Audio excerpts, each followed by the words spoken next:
So hopefully, Nicole, you can give me that permission.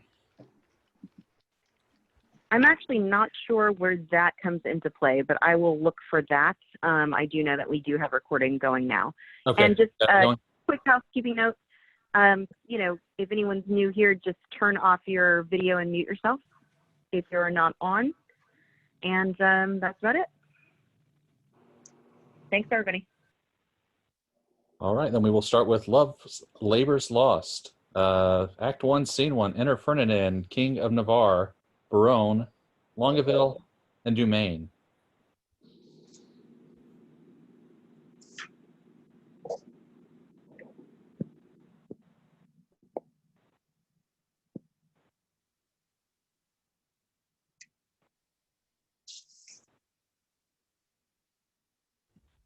If the king could turn on his microphone, that would be helpful. Starting now. Let fame that all hunt after in their lives live registered upon our brazen tombs.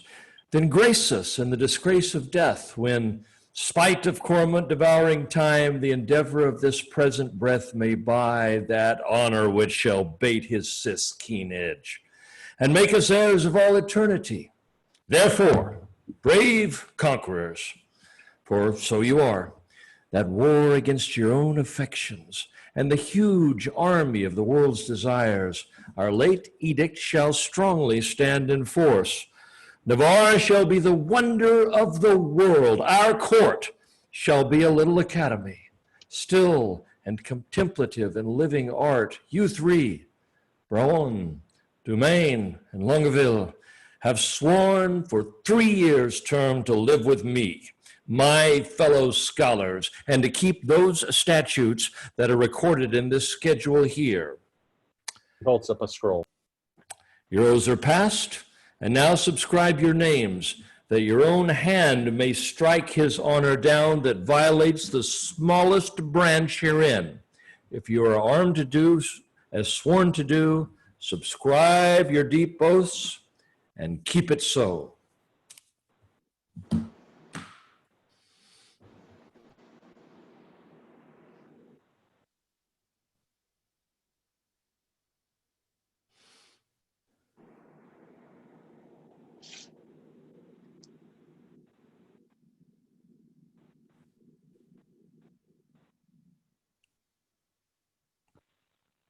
LONGAVILLE, what think ye?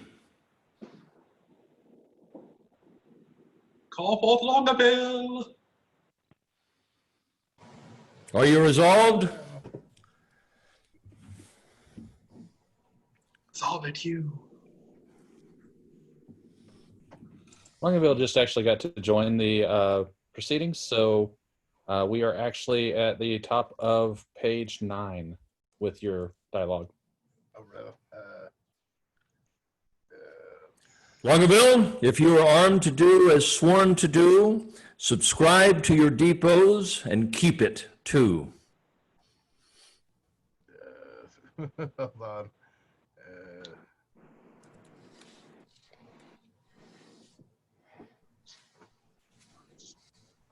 What line? 25. Should we start again? It's just the first line. What do you guys want to do? Yes. Okay. Ruling, Nicole. Yeah, please go ahead and begin again. All right, here we go.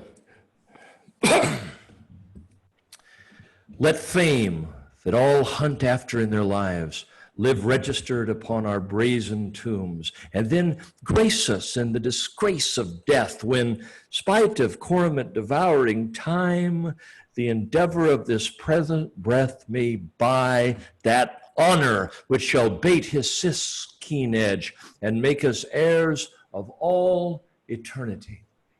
Therefore, brave conquerors, for so you are, that war against your own affections and the huge army of the world's desires, our late edict shall strongly stand in force.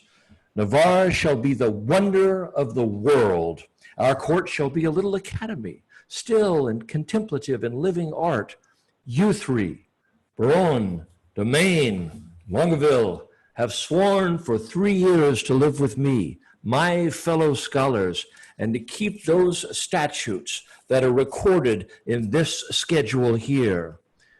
Your oaths are passed, and now subscribe your names, that his own hand may strike his honor down that violates the smallest branch herein. If you are armed to do as sworn to do, subscribe to your deep oaths and keep it too. I am resolved. 'Tis but a 3 years fast. The mind shall banquet through though the body pine. Fat paunches have lean pates, and dainty bits make rich the ribs, but bankrout quite the wits. My loving lord, DUMAINE is mortified. The grosser manner of these world's delights he throws upon the gross world's basest slaves. To love, to wealth, to pomp I pine and die, with all these living in philosophy. I can but say their protestation is over. So much, dear liege, I have already sworn, that is, to live and study here 3 years. But there are other strict observances. It's not to see a woman in that term, which I hope well is not enrolled there, and 1 day a week to touch no food, and but 1 meal on every day besides, which I hope is not enrolled there.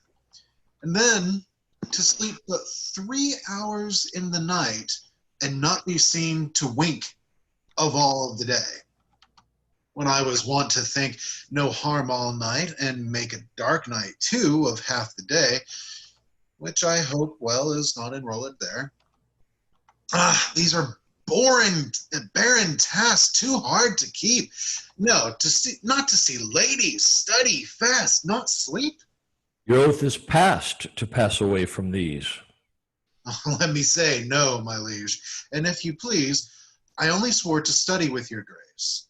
Stay here in your court for 3 years' pace.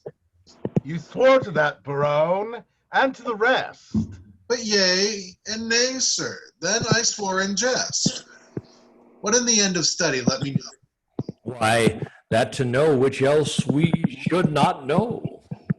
Things hid and barred, you mean, from common sense. Aye, that is, study's godlike recompense. Come on, then. I will swear to study so, to know the thing I am forbid to know, as thus to study where I well may dine, when I to feast expressly am forbid, or study where to meet some mistress fine, when mistresses from common sense are hid, or having sworn too hard at keeping oath, study to break and not break my troth. If study's gain be thus, and this be so, study knows that which yet it doth not know. Swear me to this, and I will ne'er say no. These be the stops that hinder study quite, and train our intellects to vain delight. Why, all delights are vain, and that most vain, which with pain purchased doth inherit pain, as painfully to pore upon a book, to seek a light of truth, while truth we the while doth falsely blind the eyesight of his look. Light seeking light doth light and light beguile. So ere you find where light and darkness lies, your light grows dark by losing your eyes. Study me how to please the eye indeed, by fixing it upon a fairer eye, who, dazzling so that I shall be his heed, and give him light that it was blinded by. Study is like the heaven's glorious sun, that will not be deep searched with saucy looks. Small have continual plods ever won, save base authority from others' books. These earthly godfathers of heaven's lights that gave a name to every fixed star have no more profit from their shining nights than those that walk in what not they are. Too much to know is to know naught but fame, and every godfather can give a name. How well he's read to reason against reading. Proceeded well, to stop all good proceeding. He weeds the corn and still lets grow the weeding. Ha ha ha. The spring is near when the green geese are a-breeding. How follows that? Fit in his place and time. In reason, nothing. Something then in rhyme? Rowan is like an envious, sneaping frost that bites the firstborn infants of the spring. Well, say I am. Why should proud summer boast before the birds have any cause to sing? Why should I joy any abortive birth? At Christmas, I no more desire a rose than wish a snow in May's newfangled shows. But like of each thing that in season grows, so you to study now is too late. Climb o'er the house and unlock the little gate. Well, sit you out. Go home, Barone. Adieu. No, my good lord, I have sworn to stay with you. And though I have for barbarism spoke more than for that angel knowledge you can say, yet confident I'll keep what I have sworn and bide the penance of each 3 years' day. Give me the paper, let me read the same, and to the strictest decrees, I'll write my name. How well this yielding rescues thee from shame.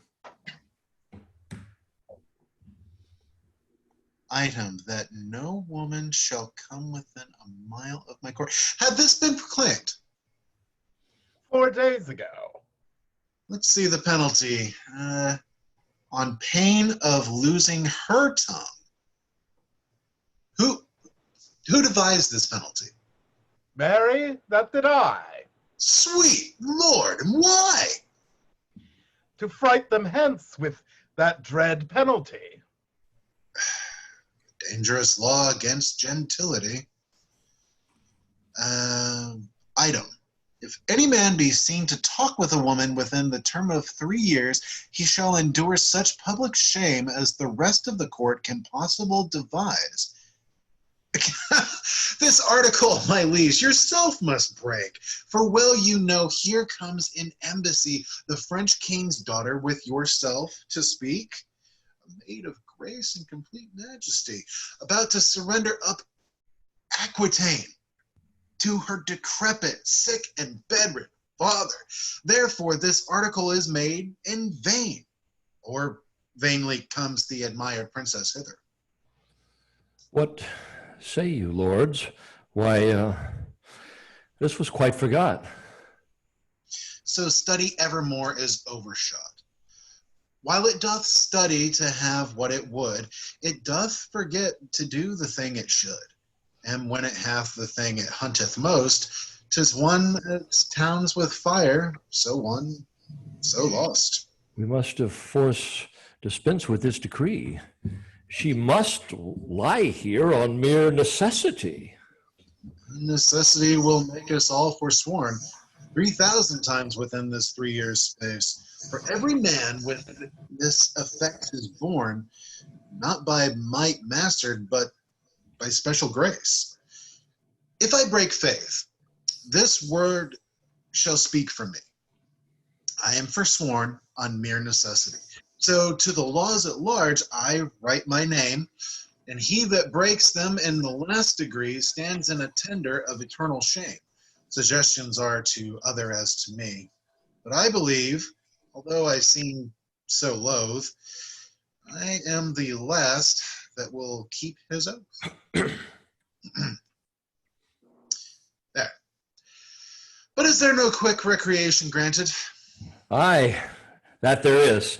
Our court, you know, is haunted with a refined traveler of Spain, a man in all the world's new fashion planted, that hath a mint of phrases in his brain, or who the music of his own vain tongue doth ravish like enchanting harmony, a man of compliments, whom right and wrong have chose as empire of their mutiny. This child of fancy, that Armado light, for interim to our study shall relate in high-born words the worth of many a night, from tawny Spain lost in the world's debate. How you delight, my lords, I know not but I protest, I love to hear him lie, and I will use him for my ministry.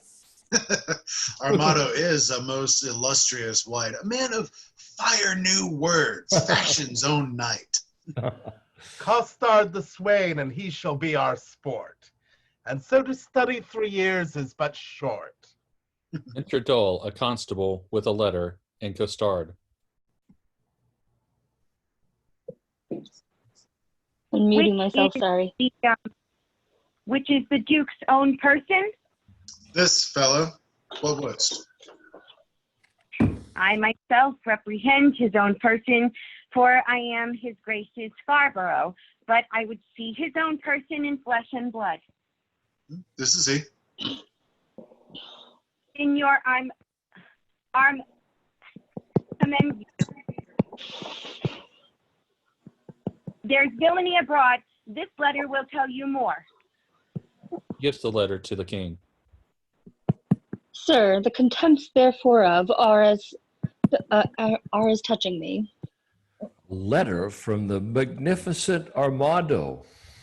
How low soever the matter, I hope in God for high words. A high hope for a low heaven. God grant us patience. To hear or forbear hearing? To hear meekly, sir, and to laugh moderately, or to forbear both. Well, sir, be it as the style shall give us cause to climb into merriness. The matter is to me, sir, as concerning JAQUENETTA, no. The manner is, it is of, I was taken with the manner. In what manner? In manner and form following, sir. All those three. I was seen with her in the manor house, sitting with her upon the form, and taken following her into the park, which, put together, is in manner and form following. Now, sir, for the manner, it is the manner of a man to speak to a woman, for the form in some form. For the following, sir? As it shall follow in my correction, and God defend the right. Will you hear this letter with attention? As we would hear an oracle. Such is the simplicity of man to hearken after the flesh. To hearken after the flesh. Great Deputy, the Wilkins Vicegerent and sole Dominator of Navarre, my soul's earth's God and body's fostering patron. Not a word of COSTARD yet. So it is. It may be so, but if he say it is so, he is in telling true, but so. Peace. Be me, and every man that dares not fight. No words. Of other man's secrets, I beseech you. So it is, besieged with sable-colored melancholy, I did command the black oppressing humor to the most unwelcome physic of thy health-giving air, and as I am a gentleman, betook myself to walk. The time when? About the 6th hour, when beasts most graze, birds most peck, and men sit down to that nourishment which is called supper. So much for time when. Now for the ground which I mean I walked upon. It is yclept thy park. Then for the place where I mean I did encounter that obscene and most preposterous event that draws from my snow-white pen the ebon-colored ink, which here thou viewest, beholdest, surveyest, but to the place there. It standeth north-northeast by east from the west corner of thy Caryn's knotted garden. There I did see that low-spirited swain, that base minnow of thy mirth. Me? That unlettered, small-knowing soul. Me. That Me? shallow vassal, Still me. which, as I remember, hight COSTARD, Oh, me. sorted and consorted, contrary to thy established proclaimed edict and continent canon, which with this I passion to say wherewith. With a wench. With the child of our grandmother Eve, a female, or, for thy more sweet understanding, a woman, him, I, as my ever-esteemed duty pricks me on, have sent to thee to receive the meed of punishment by thy sweet grace's officer Anthony Dole, a man of good repute, carriage, bearing, and estimation. Me, and shall please you, I am Antonia Dole. For JAQUENETTA, so is the weaker vessel called upon which I apprehended with the aforesaid swain. I keep her as a vessel of thy law's fury, and shall, at the least of thy sweet notice, bring her to trial. Thine, in all compliments of devoted and heart-burning heat of duty, Don Adriano de Armado. This is not so well as I looked for, but the best that I ever heard. Aye, the best for the worst. But, sirrah, what say you to this? Sir, I confess to the wench. Did you hear the proclamation? I do confess much of hearing it, but little of marking of it. It was proclaimed a year's imprisonment to be taken with a wench. I was taken with none, sir. I was taken with a damsel. Well, it was proclaimed damsel. Oh, this was no damsel neither, sir. She was a virgin. It is so varied too, for it was proclaimed virgin. If it were, I deny her virginity. I was taken with a maid.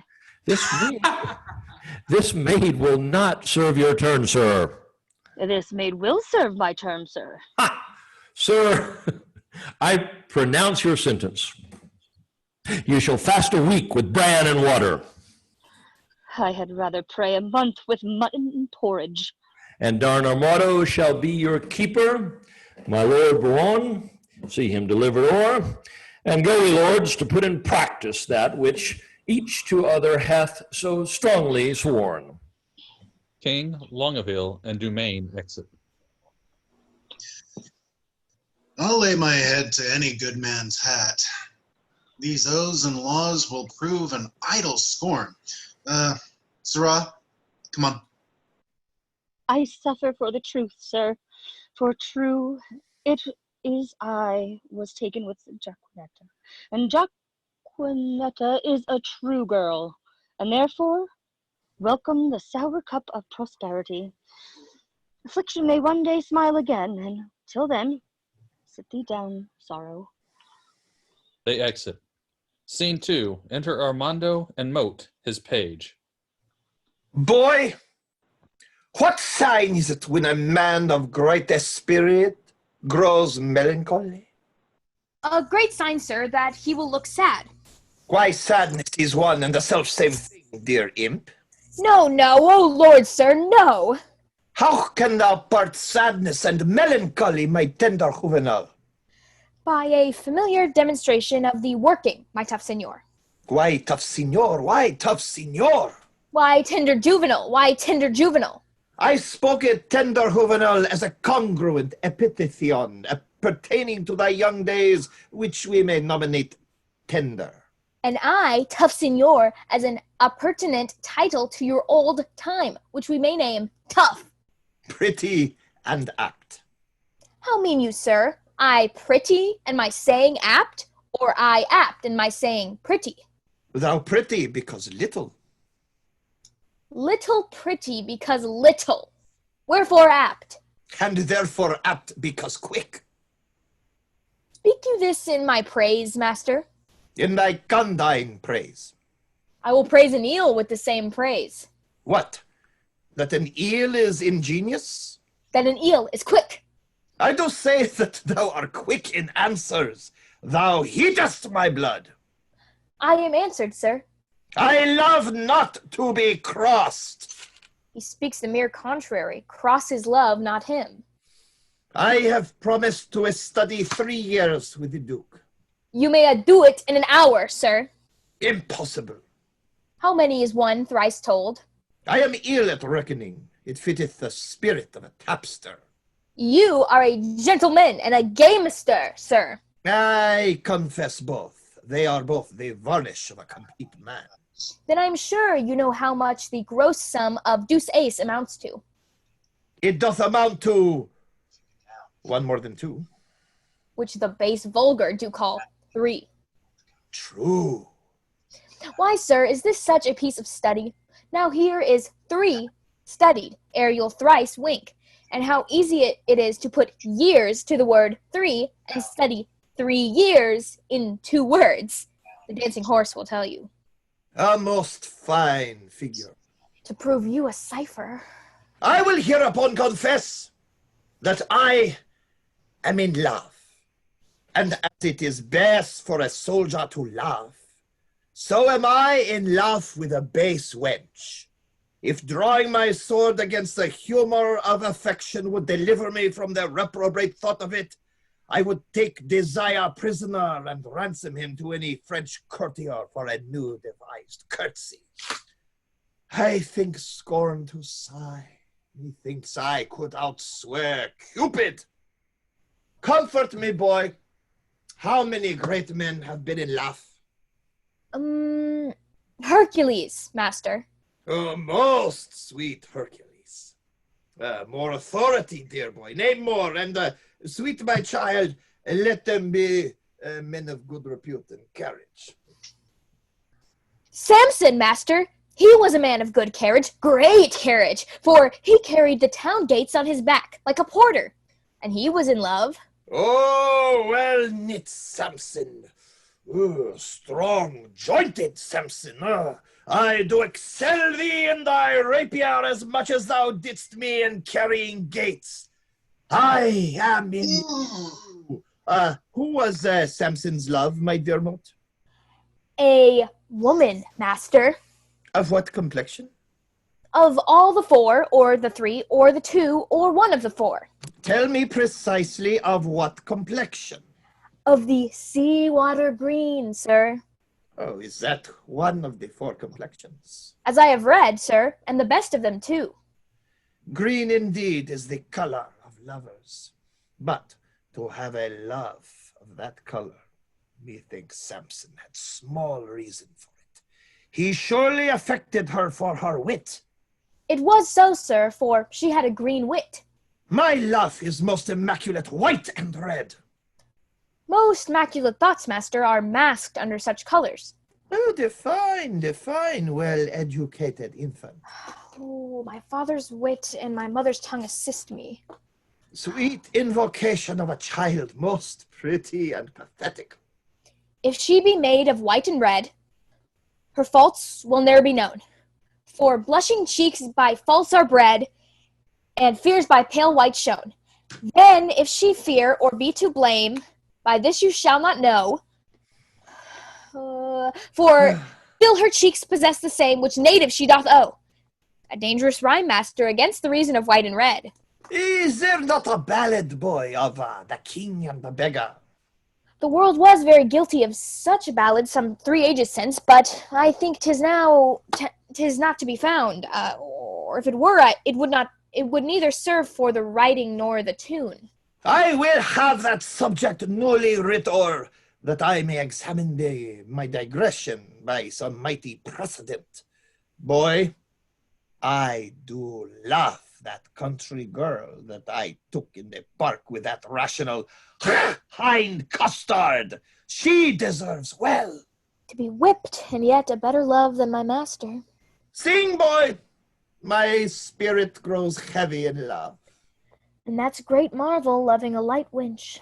I say sing! Oh, forbear till this company be past. Enter Clown, Costard, Constable Dole, and Wench, JAQUENETTA.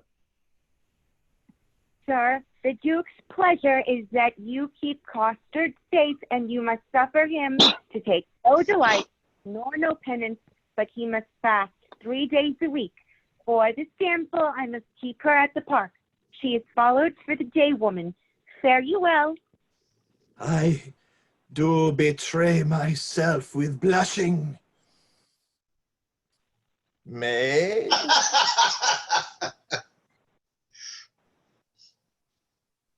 Man, I will visit thee at the lodge.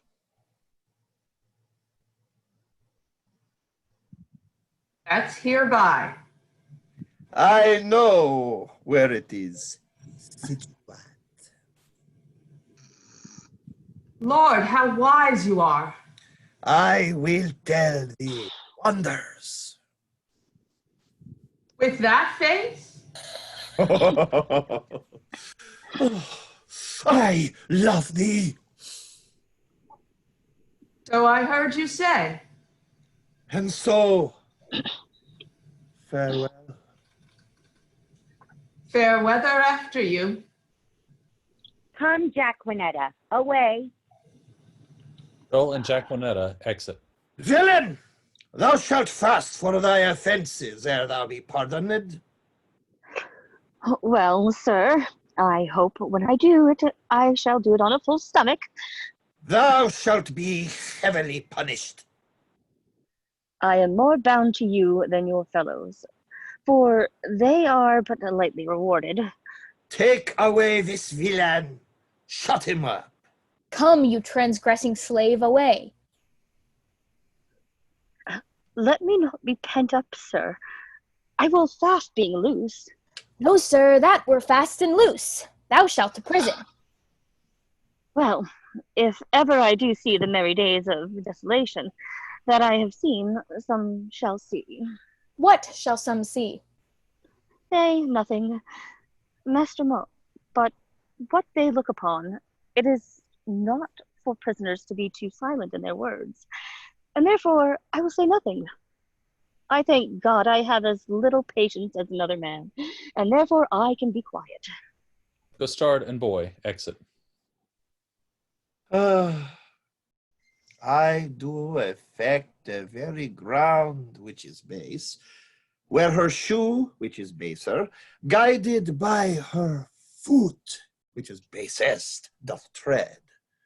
I shall be forsworn, which is a great argument of falsehood, if I love. And how can that be true love which is falsely attempted? Oh, love is a familiar. Love is a devil. There is no evil angel but love. Yet was Samson so tempted, and he had an excellent strength. Yet was Solomon so seduced, and he had a very good wit, no? Cupid's butt shaft is too hard for Hercules' club, and therefore, oh, too much odds for a Spaniard's rapier. The first and second cause will not serve my turn. The pasado he respects not. The duello he regards not. His disgrace is to be called boy, but his glory is to subdue men. Adieu, valor! Rust, rapier! Be still, drum. For your Manacher is in love. Yea, he do loveth. Assist me some extemporal god of rhyme, for I am sure that I will turn sonnet. Devise wit, write pen, for I am volumes in folio. He exits. Act 2, Scene 1. Enter the Princes of France with 3 attending ladies, Rosalind, Maria, and Catherine, BOYET, and other lords. Now, madam, summon up your dearest spirits. Consider who the king your father sends, to whom he sends, and what's his embassy. Yourself, held precious in the world's esteem, to parley with the sole inheritor of all perfections that a man may owe.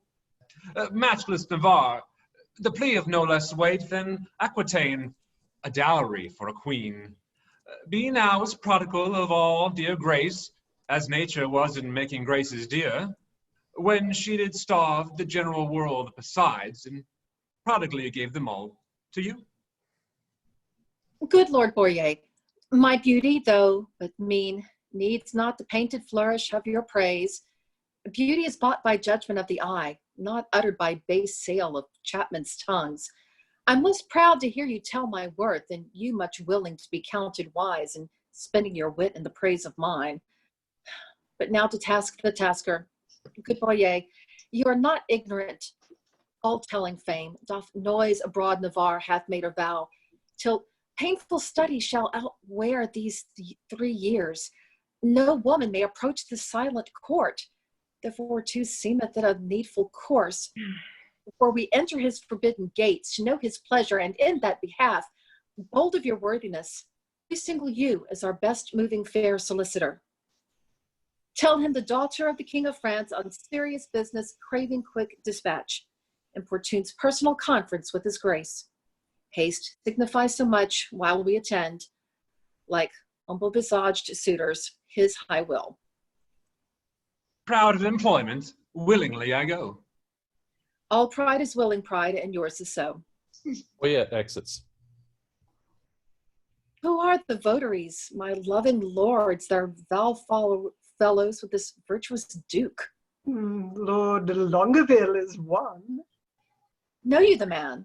Oh, I know him, madam. At a marriage feast between Lord Perigord and the beauteous heir of Jacques Falconbridge, solemnized in Normandy, saw I this Longaville, a man of sovereign parts. He is esteemed, well fitted in art, glorious in arms. Nothing becomes him ill that he would well. The only spoil of his fair virtue's gloss, if virtue's gloss will stain with any soil, is a sharp wit matched with too blunt a will, whose edge hath power to cut, whose will still wills, it should none spare that come within his power. Some merry mocking lord belike. It's just so.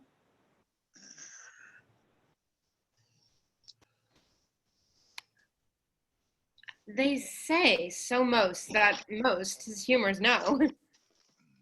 Such short-lived wits do wither as they grow. Who are the rest? Young DUMAINE, a well-accomplished youth, of all that virtue love for virtue loved, most power to do most harm, least knowing ill, for he hath wit to make an ill shape good, and shape to win grace, though he had no wit. I saw him at the Duke Alençon's once, and much too little of that good I saw is my report to his great worthiness.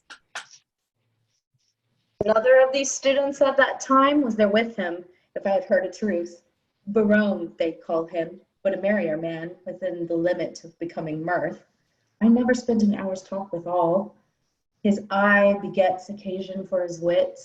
For every object that the one doth catch, the other turns to a mirth-moving jest, which is his fair tongue, conceit's expositor. Delivers in such apt and gracious words that aged ears play truant at his tales, and younger hearings are quite ravished. So sweet and voluble his discourse. God bless my ladies. Are they all in love that every one her own hath garnished with such bedecking ornaments of praise? Oh, here comes Boyer. Mr. Boyer. Now what admittance, Lord? Navarre had notice of your fair approach, and he and his competitors in oath were all addressed to meet you, gentle lady, before I came. Mary, this much I have learned. He rather means to lodge you in the field, like one that comes here to besiege his court, then seek a dispensation for his oath to let you enter his unpeopled house. Enter King of Navarre, Longaville, DUMAINE, and BEROWNE. Here comes Navarre.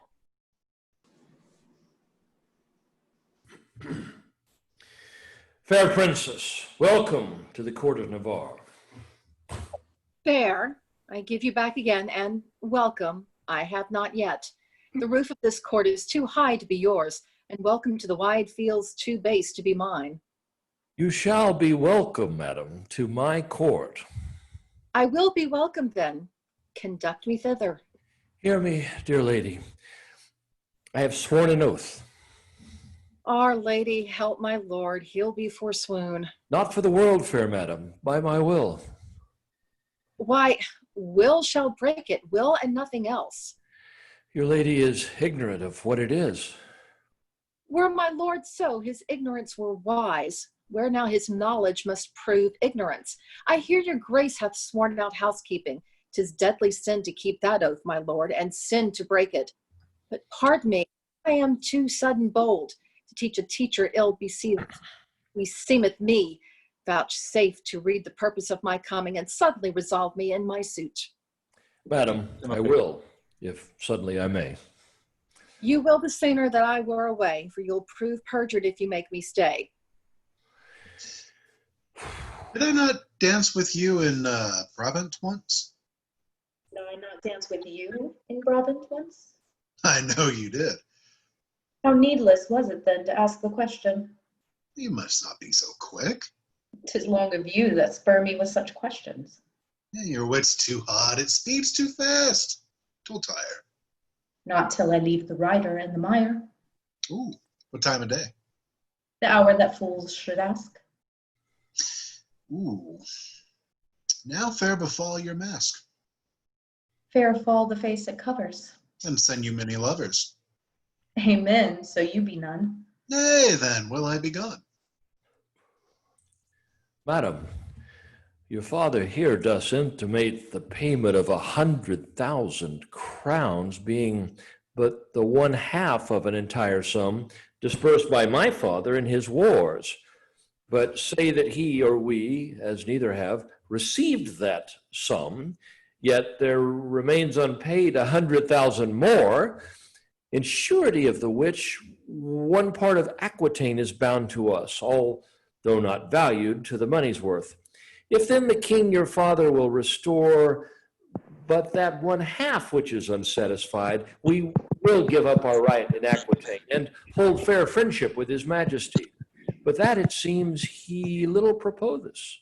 For here he doth demand to have repaid 100,000 crowns, and not demands on payment of 100,000 crowns to have his title live in Aquitaine, which we would much rather had to part with, Dole, and have the money by our father lent, than Aquitaine, so gelded as it is. Dear princess, were not his requests so far from reason's yielding, your fair self should make yielding get some reason in my breast, and go well satisfied to France again.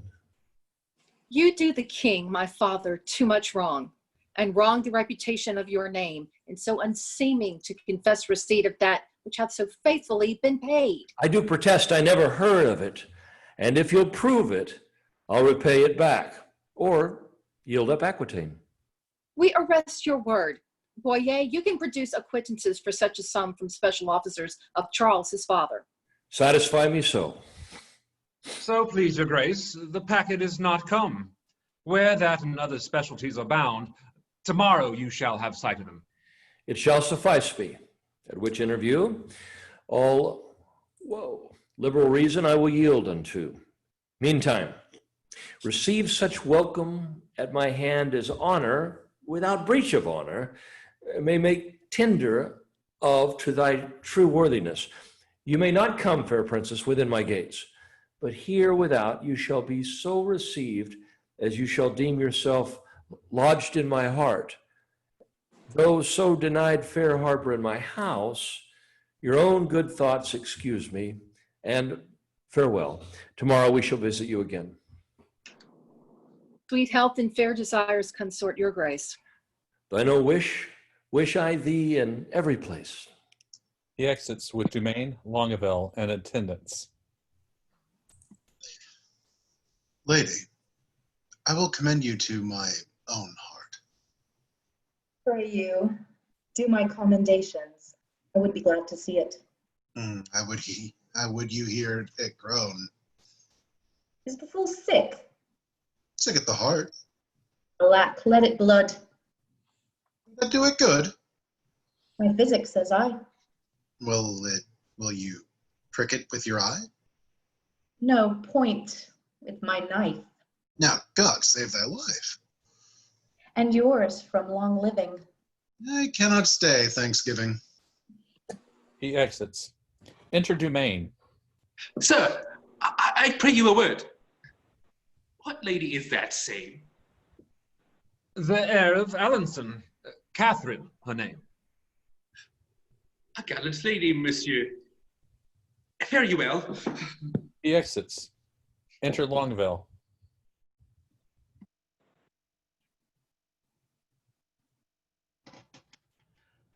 I beseech you, a word. What is she in the white? A woman sometimes, and you saw her in the light. Perchance light in the light. I desire her name. She hath but one for herself, 'tis a desire that were a shame. Pray you, sir, whose daughter?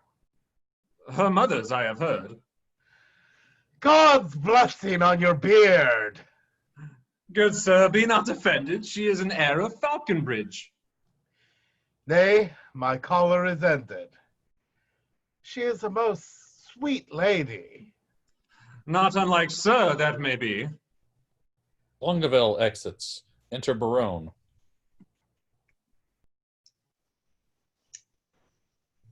What's her name in the cap? ROSALINE, by good hap. Yeah, she wedded or no?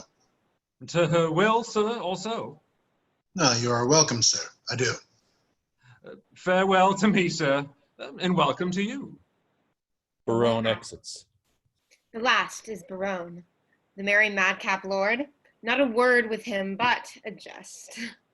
And every jest but a word. It was well done of you to take him at his word. I was as willing to grapple as he was to board. You hot sheeps, Mary. And wherefore not ships? No sweet, sweet lamb, unless we feed on your lips. Oh, you sheep, and I pasture. Shall I finish the jest? So you grant pasture for me. Oh, not so, gentle beast. My lips are no common, though several they be. Belonging to whom? To my fortunes and me. Good wit will be jangling, but gentles agree the civil war of wits were much better used on Navarre and his bookmen, for here it is abused.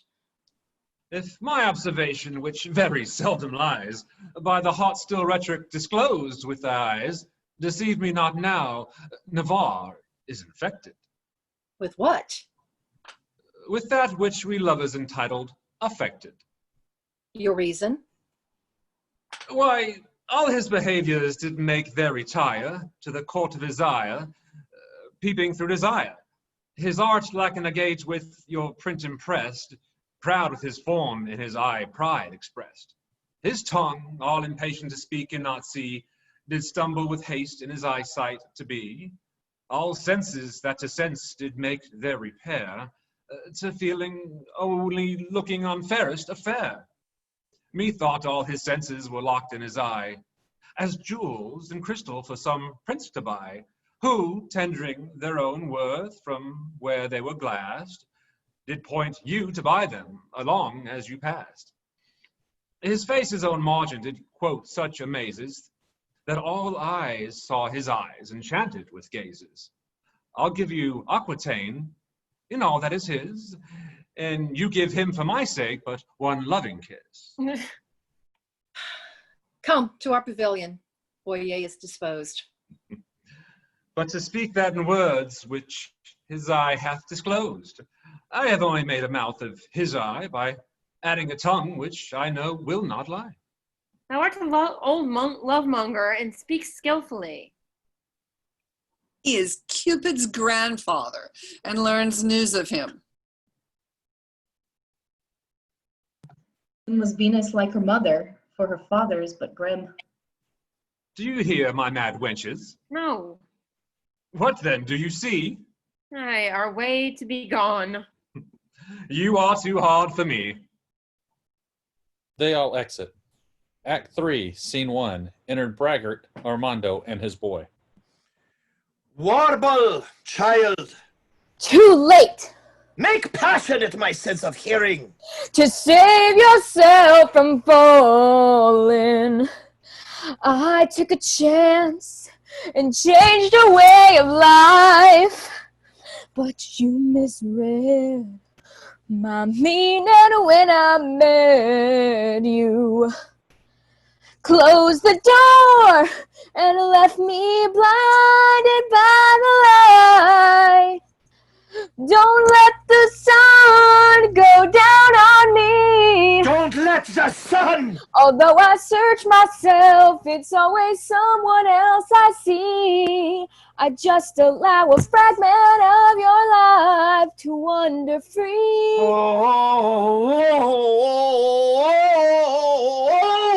And losing everything is like the sun. Like the sun going down on me. Sweet air, go tenderness of years. Go take this key, give enlargement to the swain, bring him festinantly hither. I must employ him in a letter to my love. Master, will you win your love with a French brawl? How meanest thou, brawling in French? No, my complete master, but to jig off a tune at the tongue's end, canary to it with your feet, humor it with turning up your eyelids, sigh a note and sing a note, and sometimes through the throat as if you swallowed love with singing love, sometimes through the nose as if you snuffed up love by smelling love, with your hat penthouse-like o'er the shop of your eyes, with your arms crossed on your thin belly doublet like a rabbit on a spit, or your hands in your pocket like a man after the old painting. I keep not too long in one tune, but a snip and away. These are compliments, these are humors. These betray nice wenches that would be betrayed without these, and make them men of note. Do you note me? That most are affected to these. How hast thou purchased this experience? By my penny of observation. But oh! The hobby horse is forgot. Callest thou my love hobby horse? No, master, the hobby horse is but a colt, and your love perhaps a hackney. But have you forgot your love? Ah, almost I had. Negligent student, learn by her heart. Ah, by heart and in heart, boy. And out of heart, master. All those three I will prove. What wilt thou prove? A man, if I live, and this by, in, and without, upon the instant. By heart you love her, because your heart cannot come by her. In heart you love her, because your heart is in love with her. And out of heart you love her, being out of heart that you cannot enjoy her. I am all these three. And 3 times as much more, and yet nothing at all. Fetch hither the swain, he must carry me a letter. A message well sympathized, a horse to be an ambassador, for an ass. Ha? What sayest thou? Marry, sir, you must send the ass upon the horse, for he is very slow-gated. But I go. The way is but short. Away. As swift as lead, sir. Thy meaning, pretty ingenious, is not lead, a metal heavy, dull, and slow. Me, honest master, or rather, master, no. I say lead is slow. You are too swift, sir, to say so. Is that lead slow which is fired from a gun? Oh, sweet smoke of rhetoric. He reputes me a cannon and a bullet that's he. Oh, I shoot thee at the swain. Thump, then, and I flee. A most acute juvenile, voluble and free of grace. By thy favor, sweet welkin, I must sigh in thy face. Oh, most rude, melancholy valor. Oh, my herald is returned. A wonder, master. Here's a costard broken in the shin. Some enigma, some riddle. Come, thy envoy, begin.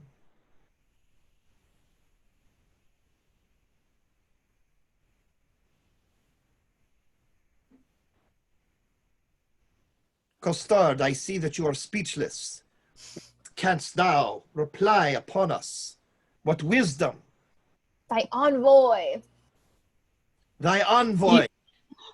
I took a vow of silence, sir, if you doth remember. But now I have found my tongue. That's the wrong play. We did Titus 2 weeks later. I have no response for that, but no enigma, no riddle. No l'envoy, no salve in the mail, sir. Oh, sir, plantain, a plain plantain. No, l'envoy. No l'envoy, no salve, sir, but a plantain. By virtue thou enforcest laughter, thy silly thought my spleen. The heaving of my lungs provokes me to ridiculous smiling. Oh, pardon me, my stars. Doth the inconsiderate take salve for l'envoy, and the word l'envoy for a salve? Do the wise think them other? Is not l'envoy a salve? No, page, it is an epilogue, or discourse to make plain some obscure precedent that hath to before been seen. I will example it. The fox, the ape, and the humble bee were still at odds, being but three. There's the moral. Now the l'envoy. I will add the l'envoy. Say the moral again. The fox, the ape, and the humble bee were still at odds, being but three. Until the goose came out of door and stayed the odds by adding 4. Now will I begin your moral, and do you follow with my l'envoy? The fox, the ape, and the humble bee were still at odds, being but 3. Until the goose came out of doors, staying the odds by adding 4. Ah, a good l'envoy ending in the goose. Would you desire more? The boy hath sold him a bargain, a goose, that's flat. Sir, your pennyworth is good, and your goose be fat. To sell a bargain well is as cunning as fast as loose. Let me see. A fat l'envoy. Aye, that's a fat goose. Come hither, come hither. How did this argument bless you? How did Bless you, bless you. Yes, it's very religious in here. How did this argument begin? By saying that a costard was broken in a shin, then called you for the l'envoy. True, and I for a plantain. Thus came your argument in. Then the boy's fat l'envoy, the goose, that you bought, and he ended the market. But tell me, how was there a costard broken in a sheen? I will tell you sensibly. Thou hast no feeling of it, Mote. I will speak. That l'envoy, I costard, running out, that was safely within, fell over the threshold and broke my shin. We will talk no more of this matter. Till there be more matter in the shin. Sirach, costard, I will enfranchise thee.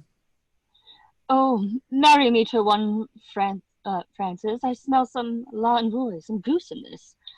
By my sweet soul, I mean, setting thee at liberty and freedoming thy person. Thou wert immured, restrained, captivated, bound. True, true. And now you will be my purgation and let me loose. I give thee thy liberty. I set thee free from durance, and in lieu thereof, impose on thee nothing but this. Bear this significant to the country-made JAQUENETTA.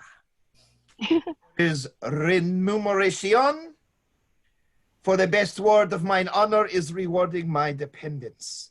Mote, follow. Like the sequel, Signor Costard, adieu. They exit. My sweet ounce of man's flesh, my infinity Jew. Now will I look to this lo siento. Now will I look to his remuneration. Remuneration. That's a Latin word for 3 farthings. 3 farthings. Remuneration. What's the price of this inkle? 1 penny? No. I'll give you a remuneration. Why can't I say this word, remuneration? Why, it carries it. Again, remuneration. Why, it is a fairer name than French crown. I will never buy and sell out the word. Enter Barone. Ah, my good knave Costard. Exceedingly well met. Oh, pray you, sir. How much carnation ribbon may I buy for remuneration? What is a remuneration? I don't know. Marry, sir, a halfpenny farthing. Why then, 3 farthing worth of silk. Oh, I thank you, your worship. God be with you. Stay, slave, I must employ thee. As thou wilt win my favor, good my knave, do one thing for me that I shall entreat. When would you have it done, sir? This afternoon. Well, I will do it, sir. Fare you well. Thou knowest not what it is. I shall know, sir, when I have done it. Why, villain, thou must know first. I will come to your worship tomorrow morning. It must be done this afternoon. Hark, slave, it is but this. The princess comes to hunt here in the park, and in her train there is a gentle lady. When tongues speak sweetly, then they name her name, and Rosaline they call her. Ask for her, and to her white hand see thou do commend this sealed console. Here, this sealed console. There's thy guerdon. Go. Garden. Oh, sweet garden. Better than remuneration. 11 pence farther better. Most sweet garden, I will do it, sir, in print. Garden He exits. And I, forsooth, and love. I that have been love's whip, a very beetle to a humorous sigh. A critic, nay, a night watch constable, a domineering pedant o'er the boy, than whom no mortal so magnificent. This wimpled, whining, purblind, wayward boy, this senior, junior, giant, dwarf, Dan, Cupid, regent of love rhymes, lord of folded arms, this anointed sovereign of sighs and groans, liege of all loiterers and malcontents, dread prince of plackets, king of codpieces, sole imperator, and great general of trotting parroters. Oh, my little heart. And I to be a corporal of his field, and wear his colors like a tumbler's hoop. What? I love. I sue. I seek a wife? A woman that is like a German clock, still repairing, ever out of frame, and never going aright, being a watch, but being watched, that it may still go right. Nay, to be perjured, which is worst of all. Among 3, to love the worst of all. Whitely wanton with a velvet brow, with 2 pitch balls stuck in her face for eyes. Aye, and by heaven, one that would do the deed, though Argus were her eunuch and her guard, and I to sigh for her, to watch for her, to pray for her. Go to, it is a plague that Cupid will impose from my neglect of his almighty dreadful little might. Well, I will love, write, sigh, pray, sue, groan. Some men must love my lady, and some Joan. He exits. Act 4, Scene 1. Enter the princess, a forester, her ladies, BOYET, and her other lords. Was that the king that spurred his horse so hard against the steep uprising of the hill? Well, I know not, but well, I think it was not he. Whoever he was, he showed a mounting mind. Well, lords, today we shall have our dispatch, or Saturday we will return to France. Then, Forrester, my friend, where is the bush that we must stand and play the murderer in? But hereby upon the edge of yonder coppice, I stand where you may make the fairest shoot. I thank my beauty, I am fair that shoot, and thereupon thou speakest the fairest shoot.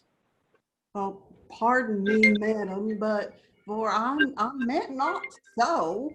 What? First praise me and again say no? Oh, short-lived pride. Not fair? Alack for woe. Yes, ma'am, fair. Nay, never paint me now. Where fair is not, praise cannot mend the brow. Here, good my glass, take this for telling true. Fair payment for foul words is more than due. Nothing but fair is that which you inherit. See, my beauty will be saved by merit. Oh, heresy and fair, fit for these days. A giving hand, though foul, or a fair praise, but come the bow. Now, mercy goes to the kill, and shooting well is an accounted ill. Thus will I save my credit in the shoot, not wounding, pity would not let me do it. If wounding, then it was to show my skill, but more for praise and purpose meant to kill. And out of question, so it is sometimes, glory grows guilty of detested crimes. When for fame's sake, for praise and outward part, we bend to that the working of the heart. And I praise alone now seek to spill the poor dear's blood that my heart means no ill. Do not cursed wives hold out self-sovereignty only for praise's sake when they strive to be lords or their lords? Only for praise, and praise we may afford to any lady that subdues a lord. Enter clown, COSTARD. Ah, here comes a member of the Commonwealth. God dig you den all, pray, which is the head lady? Thou shalt know her, fellow, by the rest that have no heads. Which is the greatest lady, the highest? The thickest and the tallest? The thickest and the tallest, it is so, truth is truth. And your waist, mistress, were as slender as my wit. One of these maids' girdles for your waist should be fit. Are you not the chief woman? You are the thickest here. What's your will, sir? What's your will? I have a letter from Monsieur Bernard to one Lady Rosaline. Oh, thy letter. He's a good friend of mine. Stand aside, good bearer. Boyet, you can break up this capon. I am bound to serve. This letter is mistook. It importeth none here. It is writ to JAQUENETTA. We will read it, I swear. Break the neck of the wax and everyone give ear. By heaven, that thou art fair is most infallible. True that thou art beauteous, truth itself that thou art lovely. More fairer than fair, beautiful than beauteous, truer than truth itself, have commiseration on thy heroical vassal. The magnanimous and most illustrate King Cophetua set eye upon the pernicious and indubitate beggar Xenophon, and he it was that might rightly say, Veni, vidi, vici, to which Nathanias in the vulgar, oh base and obscure vulgar, Vitalis said, he came, see, and overcame. He came one, see, two, overcame three. Who came? The king. Why did he come? To see. Why did he see? To overcome. To whom came he? To the beggar. What saw he? The beggar. Who overcame here? The beggar. The conclusion is victory. On whose side? The king's. The captive is enriched. On whose side? The beggar's. The catastrophe is the nuptial. On whose side? The king's. No, on both in one, or one in both. I am the king, for so stands the comparison. Thou art the beggar, for so witnesseth thy lowliness. Shall I command thy love? I may. Shall I enforce thy love? I could. Shall I entreat thy love? I will. What shalt thou exchange for rags, robes, for titles, for thyself, me? Thus expecting thy reply, I profane my lips on thy foot, my eyes on thy picture, and my heart on thy every part. Thine, in the dearest design of industry, Don Adriano de Armado. Thou hear the Nemean lion roar against thee, thou lamb that standest as his prey. Submissive fall his princely feet before, and he from forage will incline to play. But if thou strive, poor soul, what art thou then? Food for his rage, repasture for his den. What plume of feathers is he that indicted this letter? What vein, what weathercock? Did you ever hear better? I am much deceived, but I remember the style. Else your memory is bad, going o'er it ere while. This Armato is a Spaniard that keeps here in court, a phantasmime, a monarcho, and one that makes sport to the prince and his bookmates. Thou fellow, a word. Who gave thee this letter? I told you, my lord. To whom shouldst thou give it? From my lord to my lady. From which lord to which lady? From my lord Bernstein, a good master of mine, to the lady of France that he called ROSALINE. Thou hast mistaken his letter. Come, lords, away. Here, sweet, pop up this, 'twill be thine another day.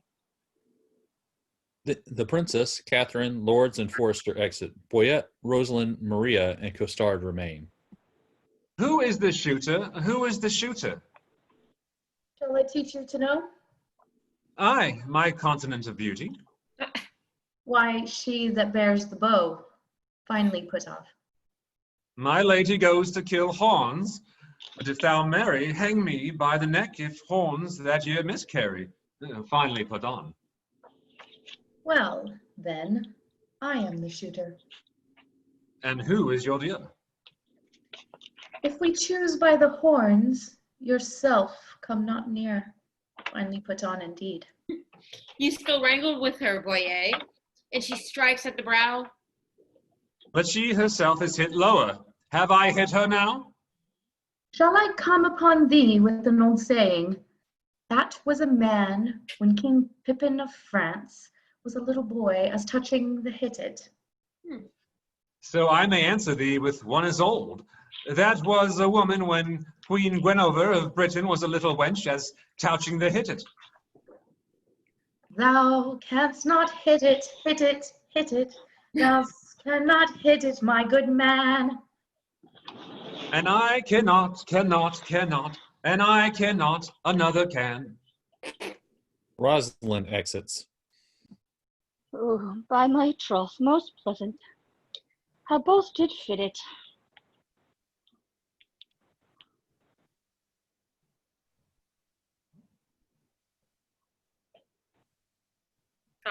A mark marvelous well shot, for they both did hit it.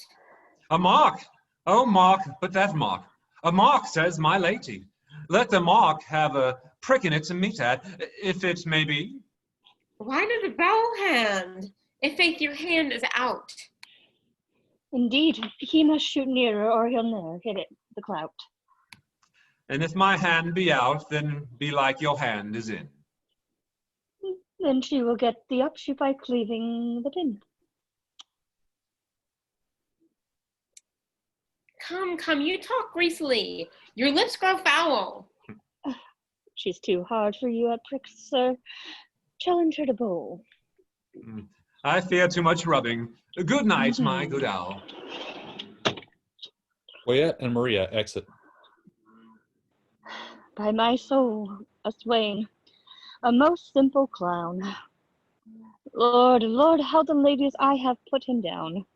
Oh, my troth, my sweet jest, most inky vulgar wit. When it comes so smoothly off, so obscenely as 'twere, so fit. Armando, oh, the one-side, almost dainty man, to see him walk before a lady, and to bear her fan, to see him kiss his hand, and how most sweetly he will swear, and his page, oh, the other side, that handful of wit. Ah, heavens, it is a most pathetic knit. Sola, sola! He exits. Scene 2. Enter Dull the constable, Holofernes the pedant, and Nathaniel the curate. Very reverend sport, truly, and done in the testimony of a good conscience. The deer was, as you know, sanguis in blood, ripe as the palm water, who now hangeth like a jewel in the ear of Cielo, the sky, the welkin, the heaven, and anon falleth like a crab on the face of Terra, the soil, the land, the earth. Truly, Master Holofernes, the epithets are sweetly varied, like a scholar at the least. But, sir, I assure you it was a buck of the first head. Sir Nathaniel, haud credo. 'Twas not a hod credo, 'twas a pricket.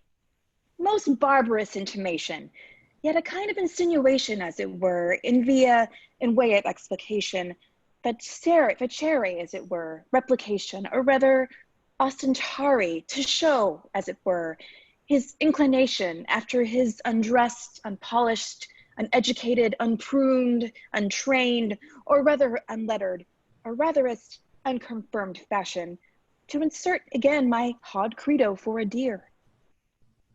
I said the deer was not a hod credo, 'twas the pricket. Twice sod simplicity, bis coctus. O thou monster ignorance, how deformed dost thou look? Sir, he hath never fed of the dainties that are bred in a book.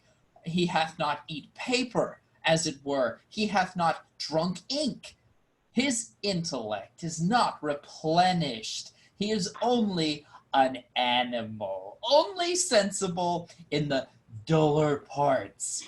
And such barren plants are set before us that we thankful should be, which we of taste and feeling are, for those parts that do fructify in us more than he. For as it would ill become me to be vain, indiscreet, or a fool, so were there a patch set on learning to see him in a school.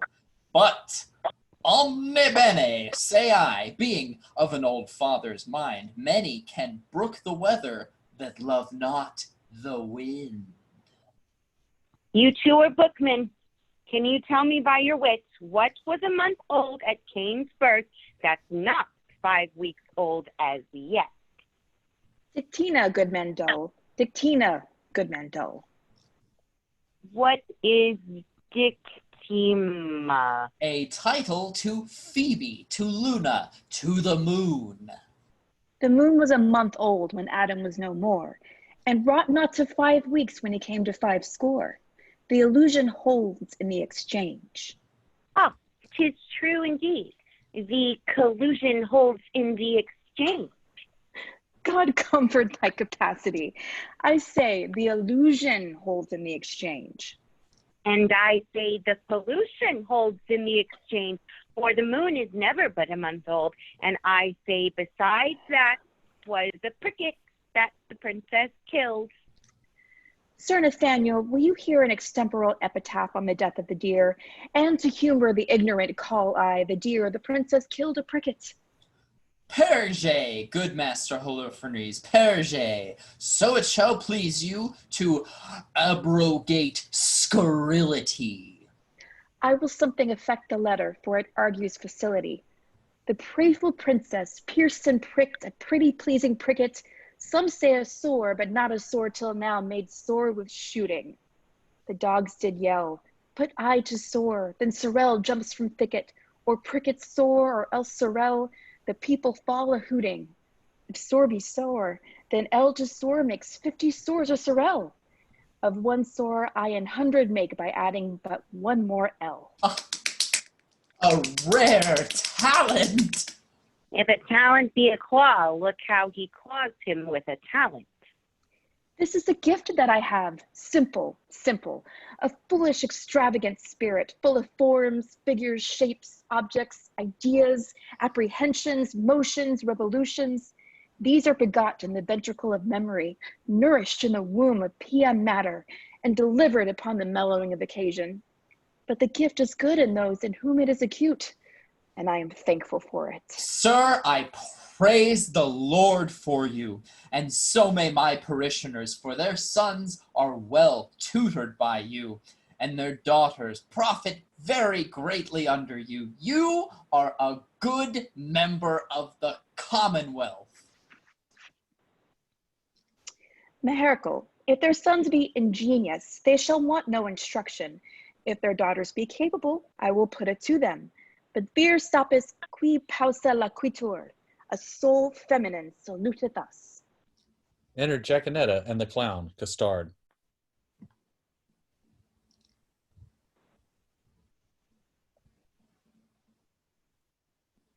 God give you good morrow, Master Person.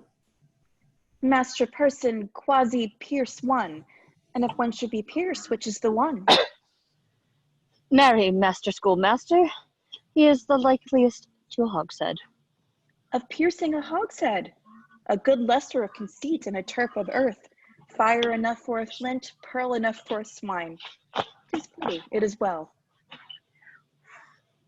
Good Master Parson, be so good as to read me this letter. It was given me by Costard and sent me from Don Armado. I beseech you, read it. Facile precor galida quando peccas omnia sub umbra, ruminat, and so forth. Ah, good old Mantuan, I may speak of thee as the traveler doth of Venice. Venetia, Venetia, chi non ti vede, non ti pretia. Old Mantuan, who understandeth thee not, loves thee not.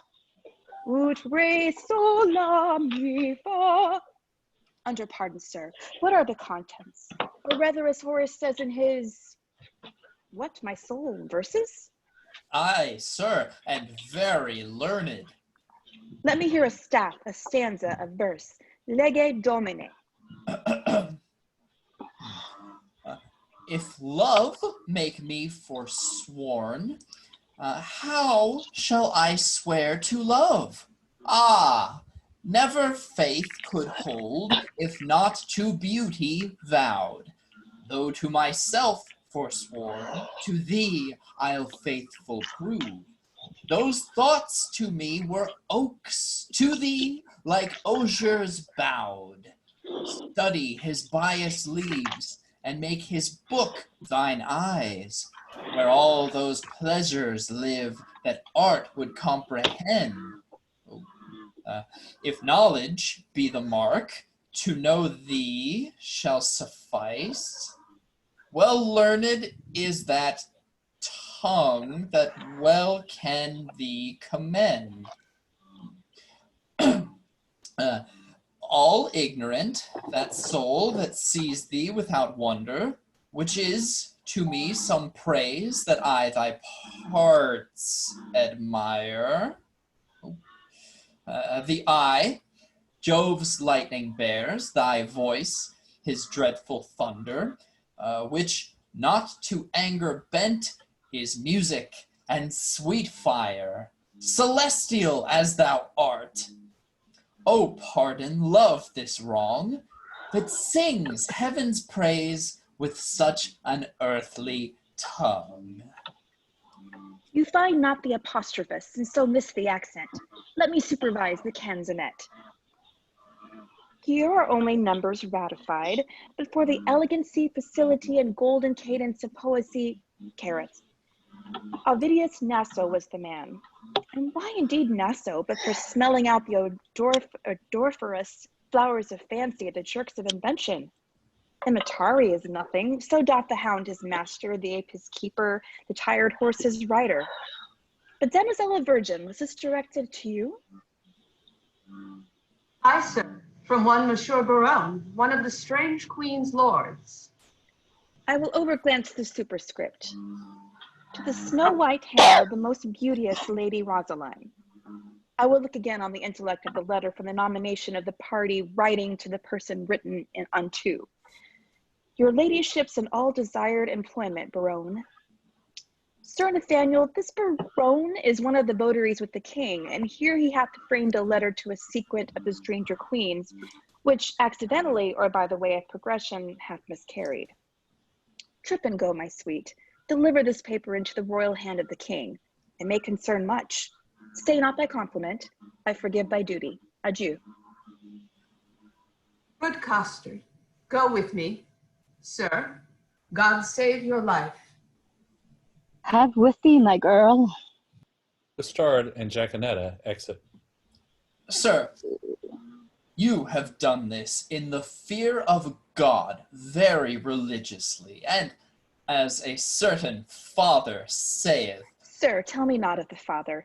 I do fear colorable colors. But to return to the verses, did they please you, Sir Nathaniel?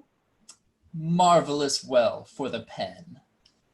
I do dine today at the father's of a certain pupil of mine, where, if before repast it shall please you to gratify the table with a grace, I will, on my privilege I have with the parents of the foresaid child or pupil, undertake your benvenuto, where I will prove those verses to be very unlearned, neither savoring of poetry, wit, nor invention.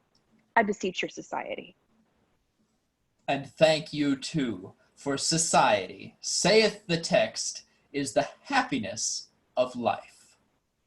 And certes, the text most infallibly concludes it. Sir, I do invite you too. You shall not say me nay. Pauca verba, away. The gentles are at their game, and we will to our recreation. They exit. And with that, we will go ahead and take an intermission, coming back at 10:12. Thank you. Jonathan just texted me and said his internet just went out. Oh no! Oh no! We just made it back though. We just Oh made it yay! back. That was to say we don't want that mustache to go to waste. We'll let you. Alas, poor mustache, text you. we knew thee well. Jonathan, I do have a question. It was a hairy situation. I thought that we were all supposed to be drinking because I think I'm the only one who is. No. Y'all are really good. You are entirely wrong about that. You heard my Latin pronunciation. Well, no, Latin is excusable. Latin is excusable. I but intend to I demonstrate couldn't say my fully in lover's Act name. 4 how wrong you are. I forgot my wench's name. I often forget my wench's name. Recountable, or what was it? Well, Recountable? I don't even. How do you say that? It's gonna come up again. Which one? When I had to repeat remuneration. Remuneration. Yeah, that one. Well, how do you say it? Remuneration. Remuneration. I had just taken a hit. Let me tell you. Mune. Jonathan. That's okay. We all. John, yes, Burger King. What? Please twirl your mustache just for me. Just twirl it for me. Okay, let me pull it. There we go. Okay. There you go. Oh, that's it. Yeah. That's what I wanted. I live for that. Very good. Cool. Can I get a double Whopper too? My evening is complete. You've already got a couple of double Whoppers as far as I can see. Johnny boy. I'll see you in a bit. Getting a drink. Yeah, get a clue too while you're at it. Yeah, y'all need to catch up with me. I'm like. What? Megan, you're fitting in just fine, honey. Am I? Can I put My in shirt works real quick? For the clown. Can I put in a plug for another thing real quick? Oh yeah. Next week Tuesday, I have to put it on Drunk Shakespeare, but if you look on Zoom Shakespeare, I'm hosting a Zoom meeting where it's called the poem is the song, or the song is the poem. And it's something designed to help all of us kind of express the feelings that we're having about what's been going on for the last couple of weeks in our country and in the world. And I'm inviting everyone to sign up and read a song, the lyrics of a song as a poem, one that has a meaning to you, one that expresses some feeling that you've been going through. It doesn't have to be a downer. It can be a fun thing because you need that joy and that laughter so much. But it's something that if you'd like to sign up for it, I've got a couple people signed up already. Anybody's welcome to participate. Just when you post on it, let me know which song you want to read so we don't wind up with duplicates. The last one we do will be Simon and Garfunkel's Bridge Over Troubled Water. And what we will do is we will take that song and I will give everybody a few lines to read. So we will do that one as a group. I'd love to do it as a choral reading, but since everybody's time on Zoom is different, it would never work. Okay, plug over. Thank you. Commercial done. It sounds like a great idea. It sounds like it would also be a lot of fun. Yeah. I need to set it up as an event and invite people. It's not something my first experience doing something like this. But the thing is, a lot of y'all I don't have as friends. So it's hard to invite people. So I'm just going to, I'll put it on my page. You can PM me if you want, or whatever you'd like to do there. And so I can make sure everyone who wants to be included is included. But it's next Tuesday at 8 o'clock.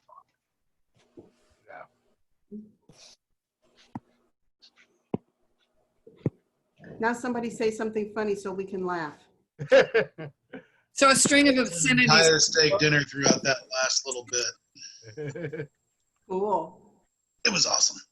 Somebody asked about, is anybody else getting drunk? You see, it's the ones of us who don't have a whole lot of lines that get drunk because we can drink while we're listening to the rest I was of y'all. gonna say that's the hardest part is like when you have lines throughout the whole thing. And I don't know about you guys, but Shakespeare is not really something I can do unless I know the role. Are you familiar with the word chuck?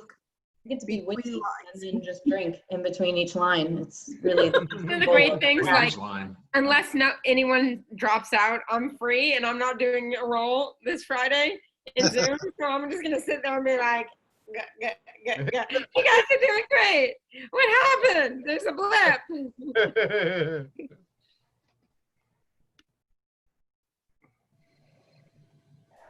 Andrew, you like speak Latin, right? Oh, I took Latin classes in college, yes. So I was thinking about you throughout that whole scene, like, oh my God, I'm butchering this so bad. No idea. I don't think that's so much the point because, what is it? We linguists like to learn to not to say the word wrong. We like to say the word unattested. Because, like, have anybody else here taken Latin classes? No. I taught math at a school where the kids also took Latin. Yeah. So the fun thing is... Was it in Boston, Steph? Oh, yeah. It was Boston a Latin school, as it were. Yeah. So the fun thing is, apparently, let's see, note that this was in college, not in high school. So what the thing is, the fun thing is, in the first semester, I took Latin. It was a full classroom of 20 people. The second semester, there were only 3. Yeah, wonder why. Yeah, because it's essentially, in 1 year of college Latin, you essentially learn all 4 years of high school stuff, pretty much. We few, we happy few.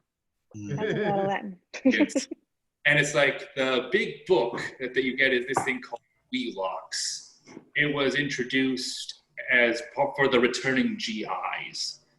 The idea is it teaches one to think like a linguist and make intelligent deductions based on actual attested texts. And of course, because of that, it's like Latin's been evolving throughout the ages, and from the earliest things from Plautus, those use forms that are not used, they're old. You have to figure out what they are because they dropped out by the time of Cicero and that stuff. But you can tell that it's evolving.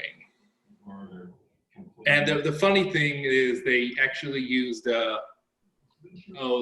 was a example, and that's the thing about Wheelocks that's good. They use actual examples from actual poems and actual things.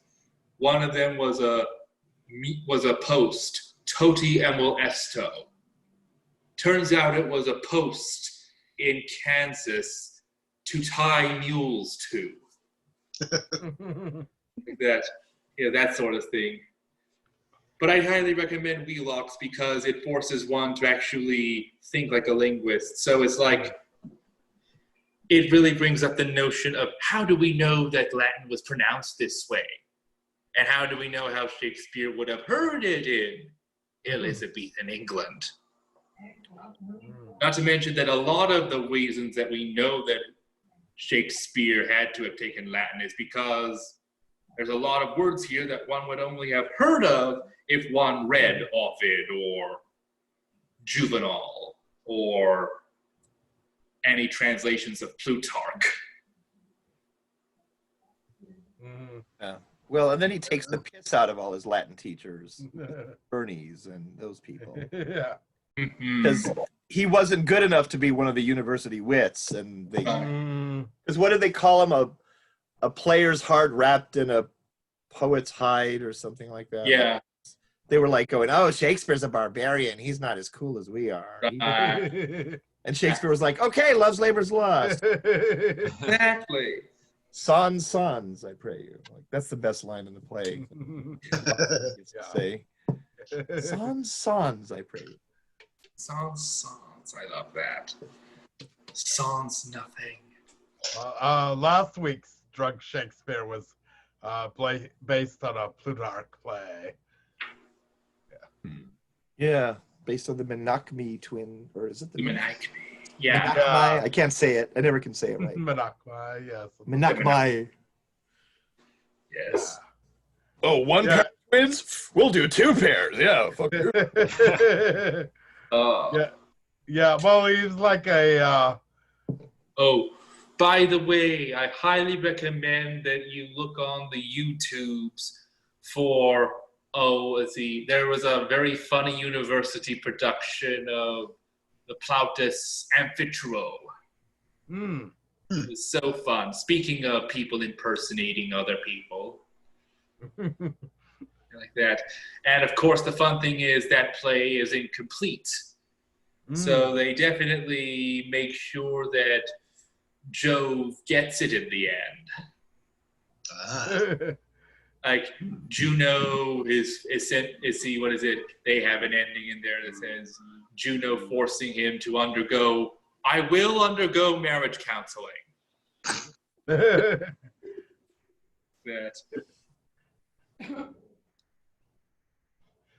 That. The kings of the gods in the ancient Greek and Roman worlds were some of the biggest adulterers. He's sexually fluid and gender fluid. Turning into swans and seducing women. We're all brothers and sisters in comparison to Zeus. Yes. Oh, trust me. Trust me, you must check out the Ptolemies at one point. Talking about gender fluidity among deities, just check out the Norse gods. Oh my God, yes. Loki turned into a mare and had children, got pregnant. Yes. Species fluidity. An experience for him, you know. I have a quick semi-unrelated question. In order to get Mjolnir back from one of the frost giants. Yes. Oh, by the way, one thing. Hi, people. How many people have seen somebody reciting the Iliad? No, I don't think I've watched anybody. See, No, in college I took a Greek mythology course, and so it was, discussed ad nauseum, and parts were recited, but certainly not just one person reciting the Iliad. Yeah, I've read. Not to be rude and cut it short, guys, but I'm enjoying the conversation. However, Act 5, Scene 2 is 1,000 lines long. Excellent. So, a little Act quick 4, question. Scene 2 is in that 400 line range. So we were about halfway through the play. I know we've gone through a number of scenes, but I think we should go ahead and get started. Prior to starting, quick question. I'm sorry. Hold on. Can I have a minute? Yeah. Yeah. What's up? I have a quick question. Sure. About I wanted to put my character name in the thing, but I can't do it without exiting unless somebody has a quick note for me. They can drop it in the if chat. you just go to the top right, the three dots in your window, Uh-huh. And click on that, that should pull down a drop-down menu that allows you to hit rename. Thank you. I am the grandma that discovers the internet. That meme. I am that person. No problem. Thank you. Of course. Yes. Any other questions? Josh or Nicole, Heba was asking if it was okay if she left after her scene. I don't know if anybody saw that. That is pretty normal. If somebody is done with any of their lines and they feel the need to drop off, just quietly in the chat, say goodnight to everyone and feel free to drop off. Yeah, that's definitely not a problem. I have the last slide of the play. Okay, thank you. And with that, we will go ahead and pick up. If you're not going to be on, mute and turn off your camera. We will pick up with Act 4, Scene 3. Enter Berowne with a paper in his hand, alone.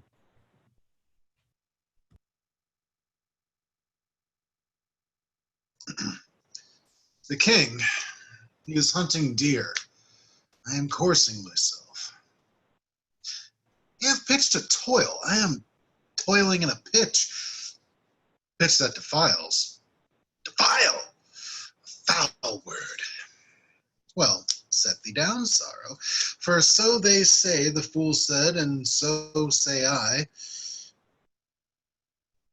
And I, the fool. Well proved wit. By the Lord, this love is as mad as Ajax. Kills sheep, kills me, and I a sheep. Well proved again on my side. I will not love. If I do, hang me. If faith, I will not. Oh, but her eye. Oh, by this light, but for her eye, I would not love her. Yes, for her 2 eyes. Yes. Well, I do nothing in the world but lie, and lie in my throat. By heaven, I do love, and it hath taught me to rhyme and to be melancholy. And here is part of my rhyme, and hear my melancholy. Well, she hath one of my sonnets already. The clown bore it. The fool sent it, and the lady hath it. Sweet clown, sweeter fool, and sweetest lady. By the world, I would not care a pin if the other 3 were in. Here comes one with a paper. God give him grace to grow. He stands aside. The king entereth with a paper. Ah, me. Shot by heaven, for sweet Cupid, thou hast thumped him with thy bird bolt, and under the left pap. Secrets. So sweet a kiss the golden sun gives not to those fresh morning drops upon the rose, as thy eye beams when their fresh rays have smote the night of dew that on my cheeks down flows. Nor shine the silver moon 1/2 so bright, though the transparent bosom of the deep doth thy face, though tears of mine give light. Thou shinest every tear that I do weep. No drop, but as a coach doth carry thee. So ridest thou, triumphing in my woe. Do but behold the tears that swell in me. and they thy glory through my grief will show. But do not love thyself, then thou wilt keep thy tears for glasses, and still make me weep. O Queen of Queens, how far thou dost excel. No thought can think, nor tongue of mortal tell. How shall she know my griefs? I'll drop the paper. Sweet leaves shade folly. Who is it that comes here? Enter Longaville with papers. What Longaville? And reading? Listen, ear. Now in my likeness, one more fool appear. Ay me, I am forsworn. Why, he comes in like a perjurer wearing papers. In love, I hope. Sweet fellowship and shame. One drunkard loves another of the name. Am I the first that have been perjured so? I could put thee in comfort, not by two that I know. Thou makest the triumvirate, a corner cap of society, the shape of love's Tyburn that hangs up simplicity. I fear these stubborn lines lack power to move. O Maria, empress of my love, these numbers will I tear and write in prose. Oh, rhymes are guards on wanton Cupid's hose. Disfigure not his shop. The same shall go. Did not the heavenly rhetoric of thine eye, gainst whom the world cannot hold argument, persuade my heart to this false perjury? Vows for thee broke deserve not punishment. A woman I forswore, but I will prove, thou being a goddess, I forswore not thee. My vow was earthly, thou a heavenly love. Thy grace being gained cures all disgrace in me. Vows are but breath, a breath of vapor is. Then thou, fair sun, which on my earth dost shine, exaltest this vapor vow. In thee it is. If broken then, it is no fault of mine. If by thee broke, what fool is not so wise to lose an oath to win a paradise? This is the liver vein which makes deity. A green goose, a goddess, pure idolatry. God amends us. God amend. We are much out of the way. By whom shall I send this? Company? Stay. All hid.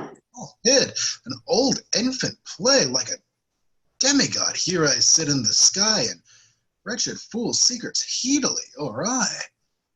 4 sacks to the mill. Oh heavens, I have my wish. DUMAINE transformed, 4 woodcocks in a dish.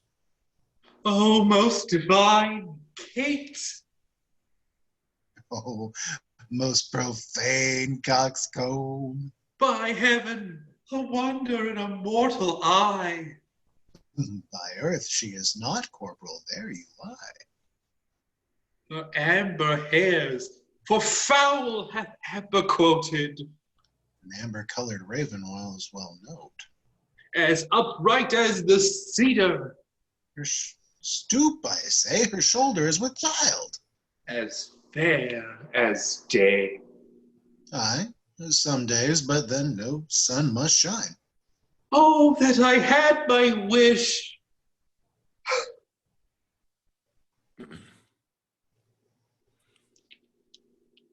And I had mine. And mine too, good lord. Amen, so I had mine. Is not that a good word? I would forget her, but a fever she reigns in my blood and will remember it be. Fever in your blood? Why then incision would let her out in saucers, sweet Miss Prison. Once more I'll read the ode that I have writ. Once more I'll mark how love can carry good.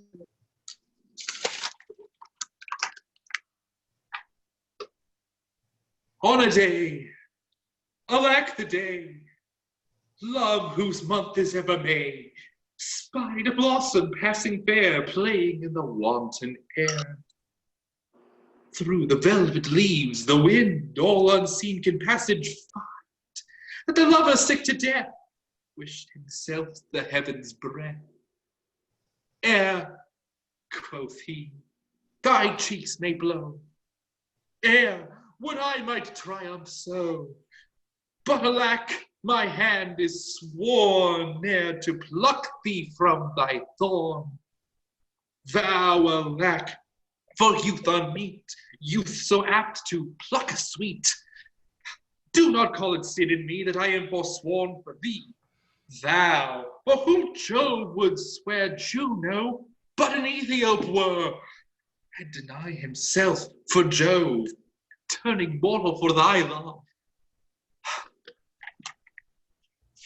This will I send, and something else more plain that shall express my true love's fasting pain.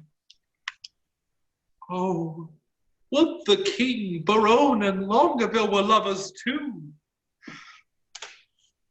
Ill to example ill, would from my forehead wipe a perjured note, for none offend were all alike do dote. Devyn, thy love is far from charity, that in love's grief dareth society. You may look pale, but I should blush, I know, to be o'erheard and taken napping so.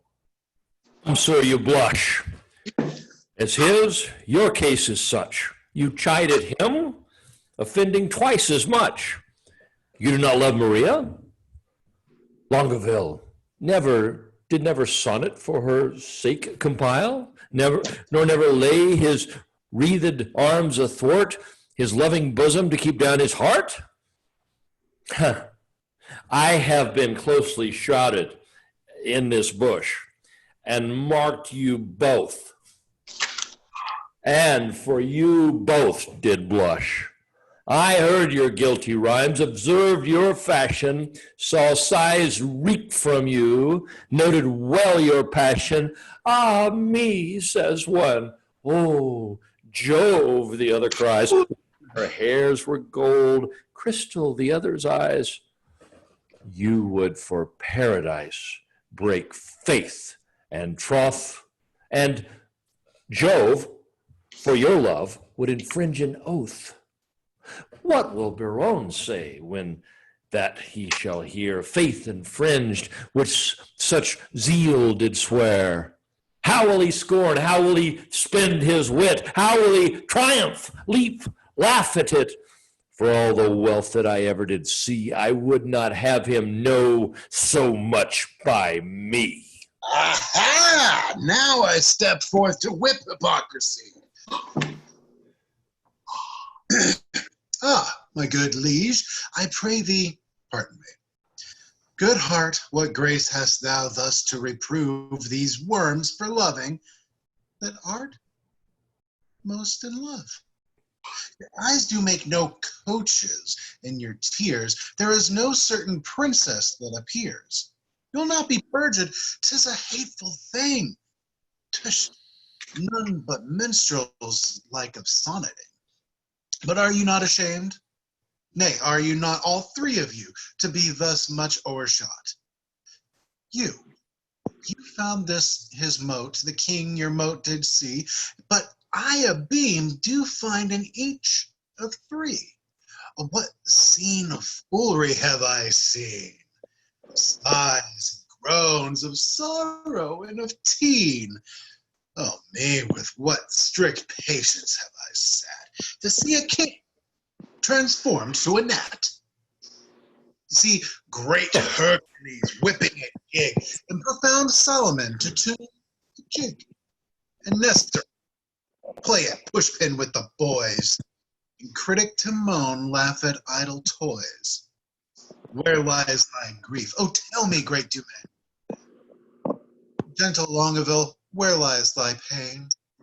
And where my lieges, all about the breast? A coddle, ho! Too bitter is thy jest. Are we betrayed thus to thy overview?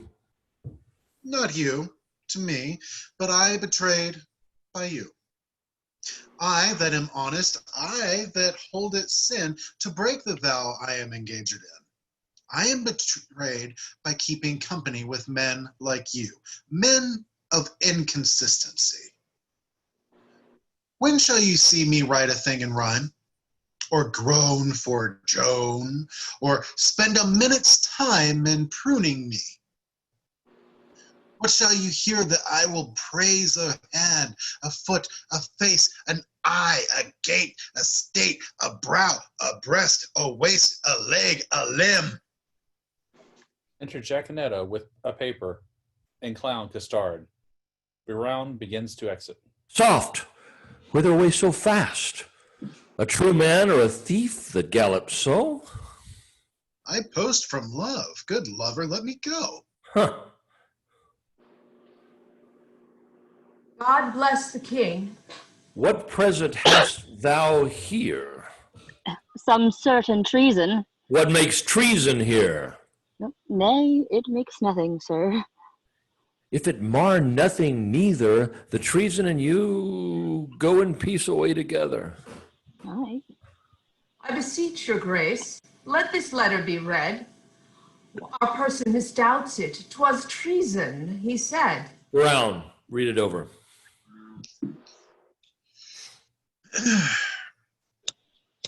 Where hadst thou it?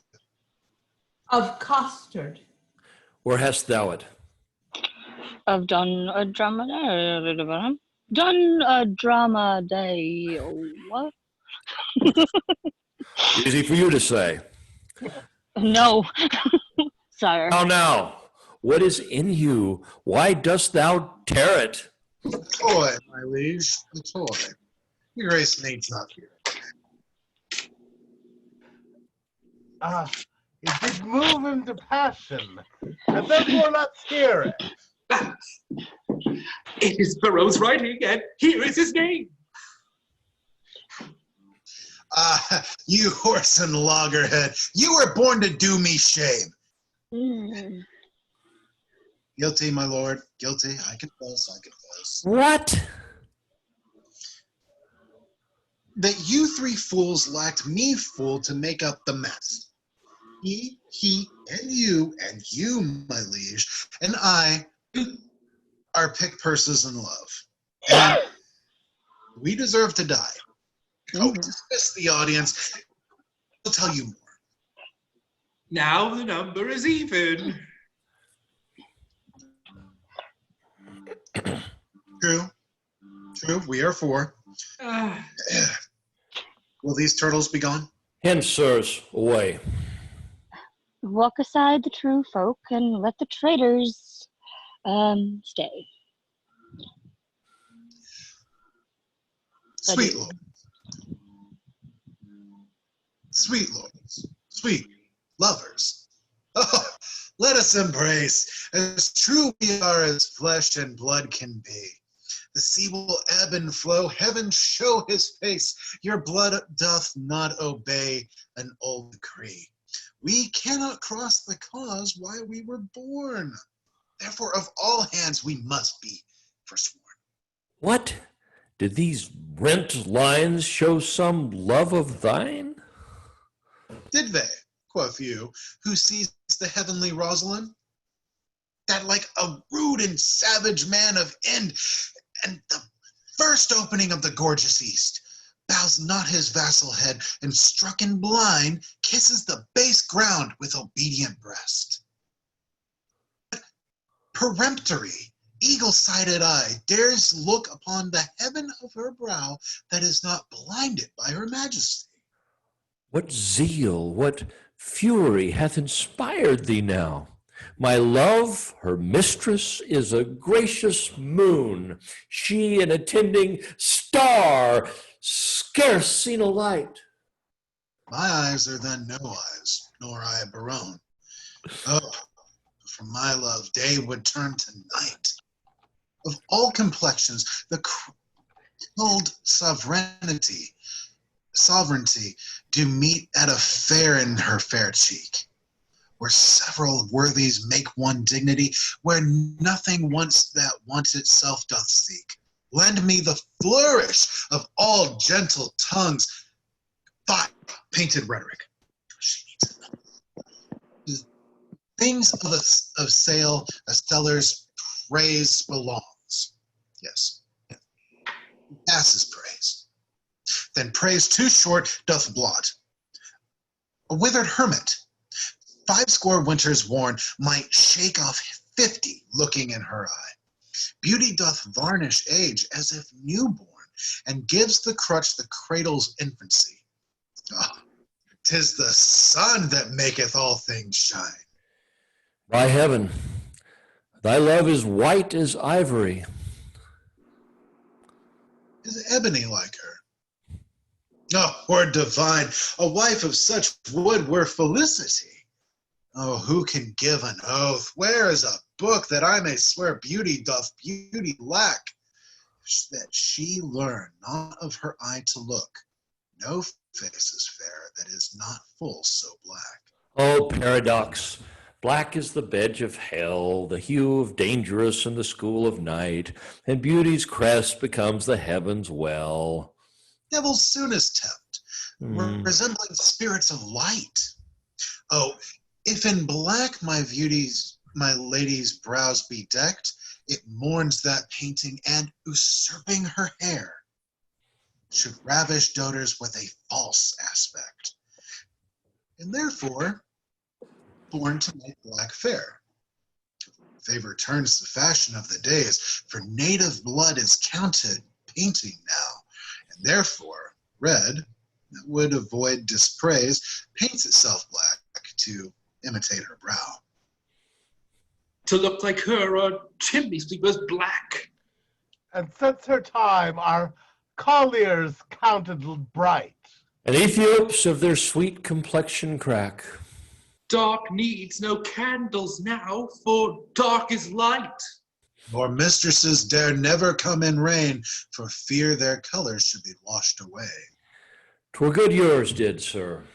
For, sir, to tell you plain, I'll find a fairer face not washed today. I'll prove her fair, or talk till doomsday here. No devil will fright thee then so much as she. I never knew man hold vile stuff so dear. Look, here's my love, my foot in her face, see. Oh, if the streets were paved with thine eyes, her feet were much too dainty for such tread. Oh, vile! Then as she goes, what upward lies, the street should she as she walked overhead. What of this? Are we not all in love? Nothing so sure, and thereby all forsworn. Then leave this chat, and good Berowne, now prove our loving lawful and our faith not torn.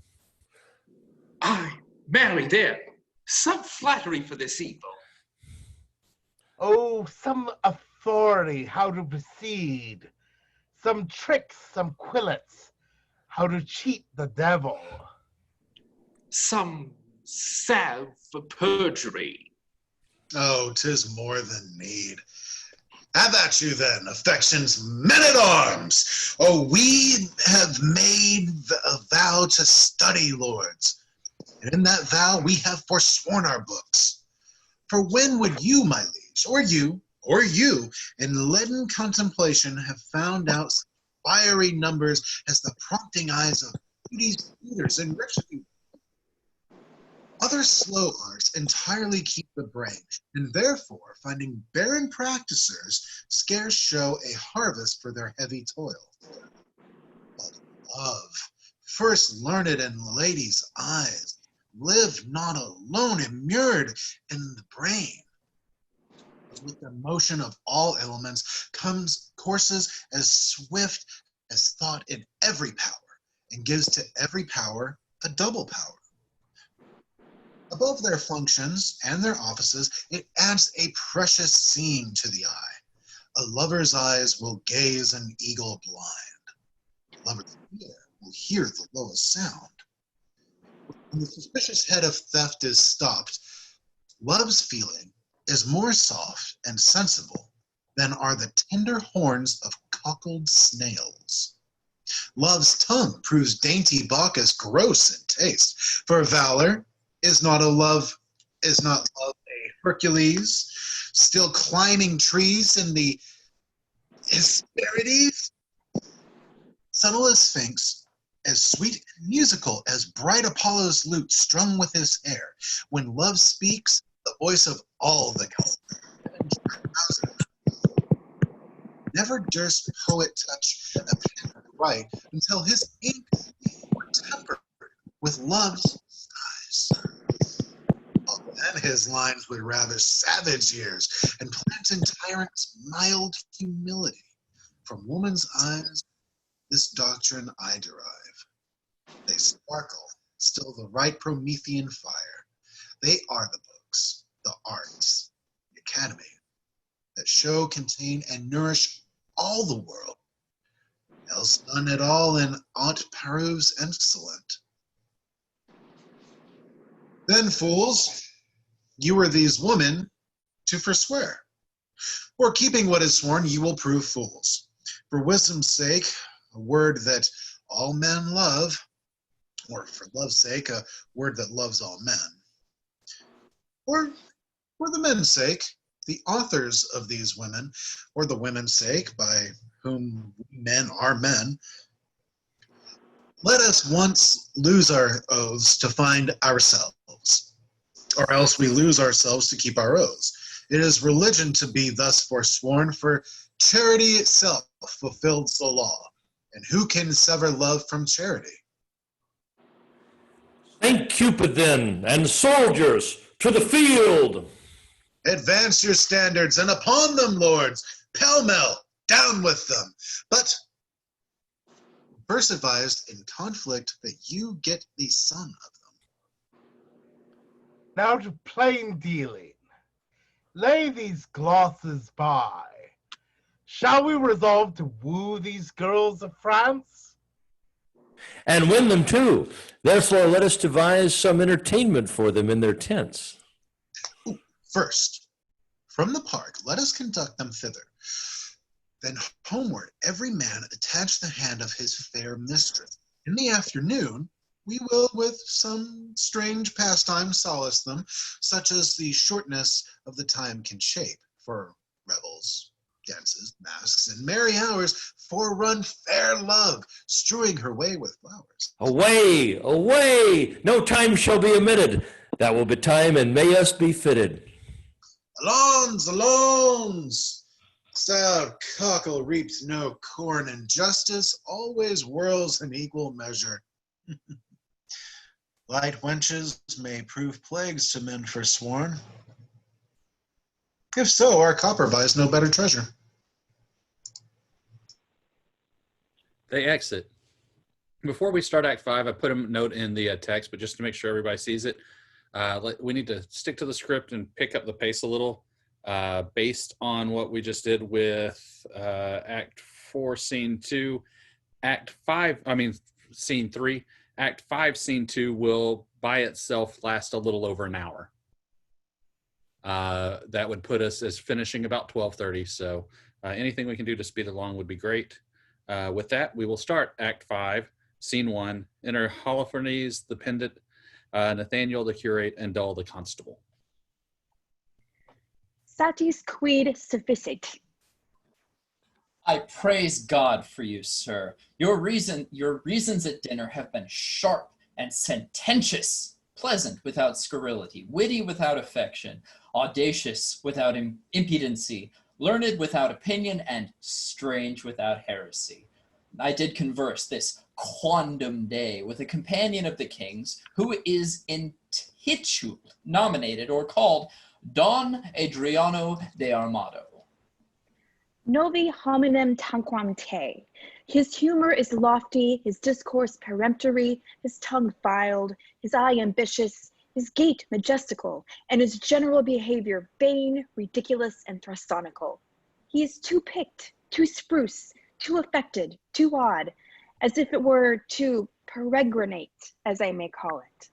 A most singular and choice epithet. He draweth out the thread of his verbosity finer than the staple of his argument.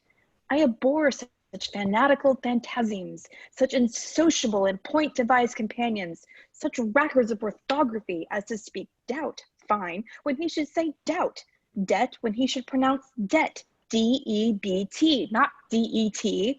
He cleppeth the calf cough, half huff, neighbor vocatur neighbor, nay abbreviated N-E. This is abominable, which he would call abominable. It insinuates me of insini. Ne intelligis, domine?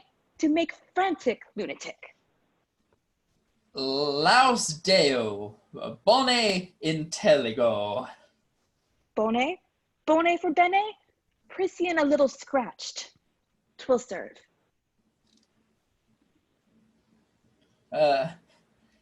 Vides ne quis venit. Video e gaudio. Hira! Quare chira, not sira. Men of peace, well encountered. Most military sir, salutation. They have been a great feast of languages and stolen the scraps. Oh, they have lived along on the alms basket of words. I marvel thy master hath not eaten thee for a word, for thou art not so long by head as a honor superfragilistic expialidocious. Thou art easier swallowed than a flapdragon. Peace, the peal begins. Monsieur, are you not lettered? Yes, yes, he teaches boys the horn book. What is A-B spelled backward with the horn on its head? Ba, praeritita, with a horn added. Bah, most silly sheep with a horn. You hear his learning. Quis, thou consonant? The last of the 5 vowels if you repeat them, or the 5th if I. I will repeat them. A, E, I. The sheep. The other 2 concludes it. O-U. Now by the salt wave of the Mediterranean, a sweet touch, a quick venue of wit, snip, snap, quick and home, it rejoiceth my intellect, true wit. Offered by a child to an old man, which is wit old. What is the figure? What is the figure? Horns. Thou disputes like an infant. Go whip thy gig. Lend me your horn, one, and I will whip about your infamy. Unum sita, a gig of a cuckold's horn. And I but 1 penny in the world, thou shouldst have to buy a gingerbread. Oh, there is the very Remuneration. Oh, thank you, Armando. You speak better than I. I had of thy master, thou halfpenny purse of wit, thou pigeon egg of discretion. Oh, and the heavens were so pleased that thou wert but my bastard. What a joyful father wouldst thou make me. Go thou, hast it at dunghill, at the finger's end, as I say. Oh, I smell false Latin. Dunghill for unguum. Arts woman, preambulate.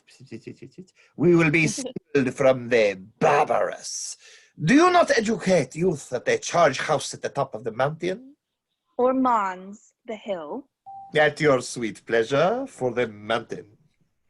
I do, sans question. Madam, it is the king's most sweet pleasure and affection to congratulate the princess at her pavilion in the posteriors of the day, which the rude multitude call the afternoon. The posterior of the day, most generous sir, is liable, congruent, and measurable for the afternoon. The word is well culled, chose, sweet, and apt. I do assure you, sir, I do assure. Madam, the king is a noble gentleman and my familiar, I do assure you, very good friend. For what is inward between us, let it pass. I do beseech thee, remember thy courtesy. I beseech thee, apparel thy head. And among other important and most serious designs, and of great import indeed too, but let that pass.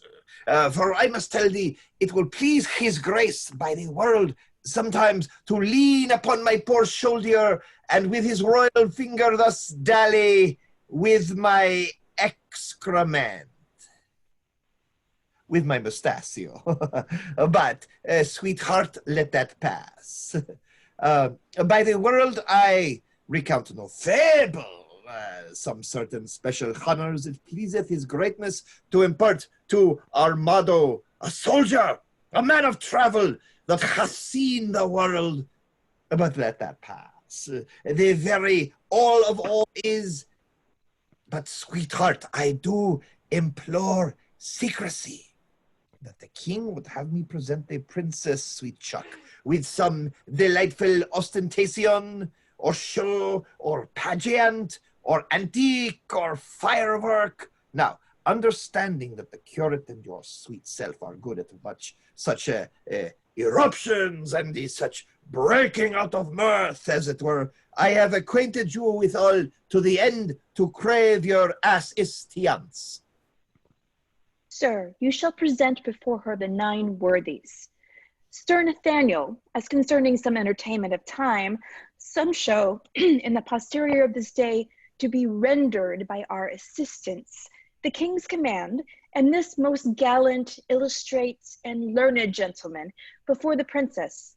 I say none so fit as to present the 9 worthies. Where will you find men worthy enough to present them? Joshua, yourself, myself, and this gallant gentleman, Judas Maccabeus. This swain, because of his great limb or joint, shall pass Pompey the Great, the page Hercules. Pardon, sir. Error. He is not quantity enough for that worthy's thumb. He is not so big as the end of his club. Shall I have audience? He shall present Hercules in minority. His enter and exit shall be strangling a snake, and I will have an apology for that purpose. An excellent device! So if any of the audience hiss, you may cry, "Well done, Hercules, now thou crushest the snake." That is the way to make an offense gracious, though few have the grace to do it. For the rest of the worthies? I will play 3 myself. Oh, thrice worthy gentlemen! Shall I tell you a thing? We attend. We will have, if this fadge not, an antic. I beseech you, follow. Via, good Mendel, thou hast spoken no word all this while.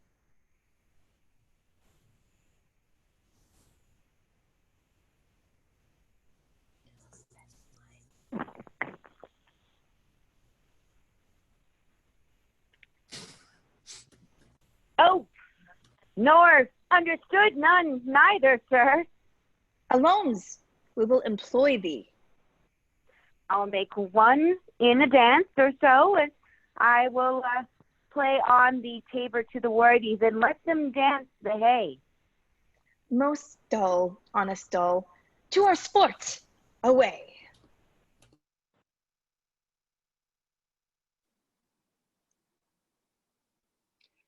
Sweethearts, we shall be rich ere we depart. Sorry, we're trying to get the discussion of if we go ahead and finish up tonight. So, Okay. so now that we're at a break, I will go ahead and see. I know we've got a couple that are looking to drop. Anybody want to take those roles? Who's dropping? Me. I can take one. This is Tanya. Me, I'm going. Okay, understand. Thank you. I can take somebody's. I'm sorry, princess. Don't leave us. I already had the drinks in me, so let's just keep going. I got over the worst word, so. Okay. Yeah. Supercalifragilisticexpialidocious. That's the Someone's longest lost it word when in you said any that. Shakespeare play. Looks like we've got a couple people volunteering. So we are going to go on. If we get to a point that there is a role that nobody is picking up, just jump in. And we'll finish up tonight. Unless you're already Thank on you for the stage. suggestion, by the way.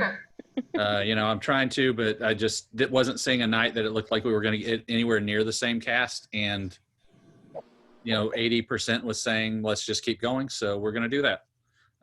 With that, Act 5, Are Scene you casting 2. it now? Like I said, I see a couple of people that are voting in. So I know we've got Maria gone. So if anybody wants that, then just message me. Okay, thanks. And anybody else that's dropping off, let me know as well so I can put a call out. Just keep an eye on the chat and see who's dropping off, and that way you can see what roles are there to grab. And it's going to be whoever wants it, kind of, that has not.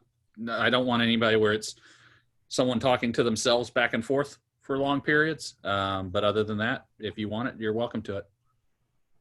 I have somebody that's already grabbing Maria, so it looks like we're in good shape. With that, Act 5, Scene 2, enter the ladies, the Princess, Rosalind, Catherine, and Maria. Sweethearts, we shall be rich ere we depart, if fairings come thus plentifully in. A lady walled about with diamonds, look you what I have from the loving king. Madam, came nothing else along with that? Nothing but this. Yes, as much love in rhyme as would be crammed up in a sheet of paper, writ o'er both sides the leaf, margent and all, that he was fain to seal on Cupid's name. That was the way to make his godhead wax, for he hath been 5,000 years a boy. Aye, and a shrewd unhappy gallows too. You'll ne'er be friends with him, he killed your sister. He made her melancholy, sad and heavy, and so she died. Had she been light like you, of such a merry, nimble, stirring spirit, she might have been a grandam ere she died. And so may you, for a light heart lives long. What's your dark meaning, Mouse, of this light word? A light condition in a beauty dark. We need more light to find your meaning out. You'll mar the light by taking it in snuff. Therefore, I'll darkly end the argument. Look what you do as still as the dark. So do not you, for you are a light wench. Indeed, I weigh not you, and therefore light. You weigh me not, oh, that you care not for me. Great reason, for past care is still past cure.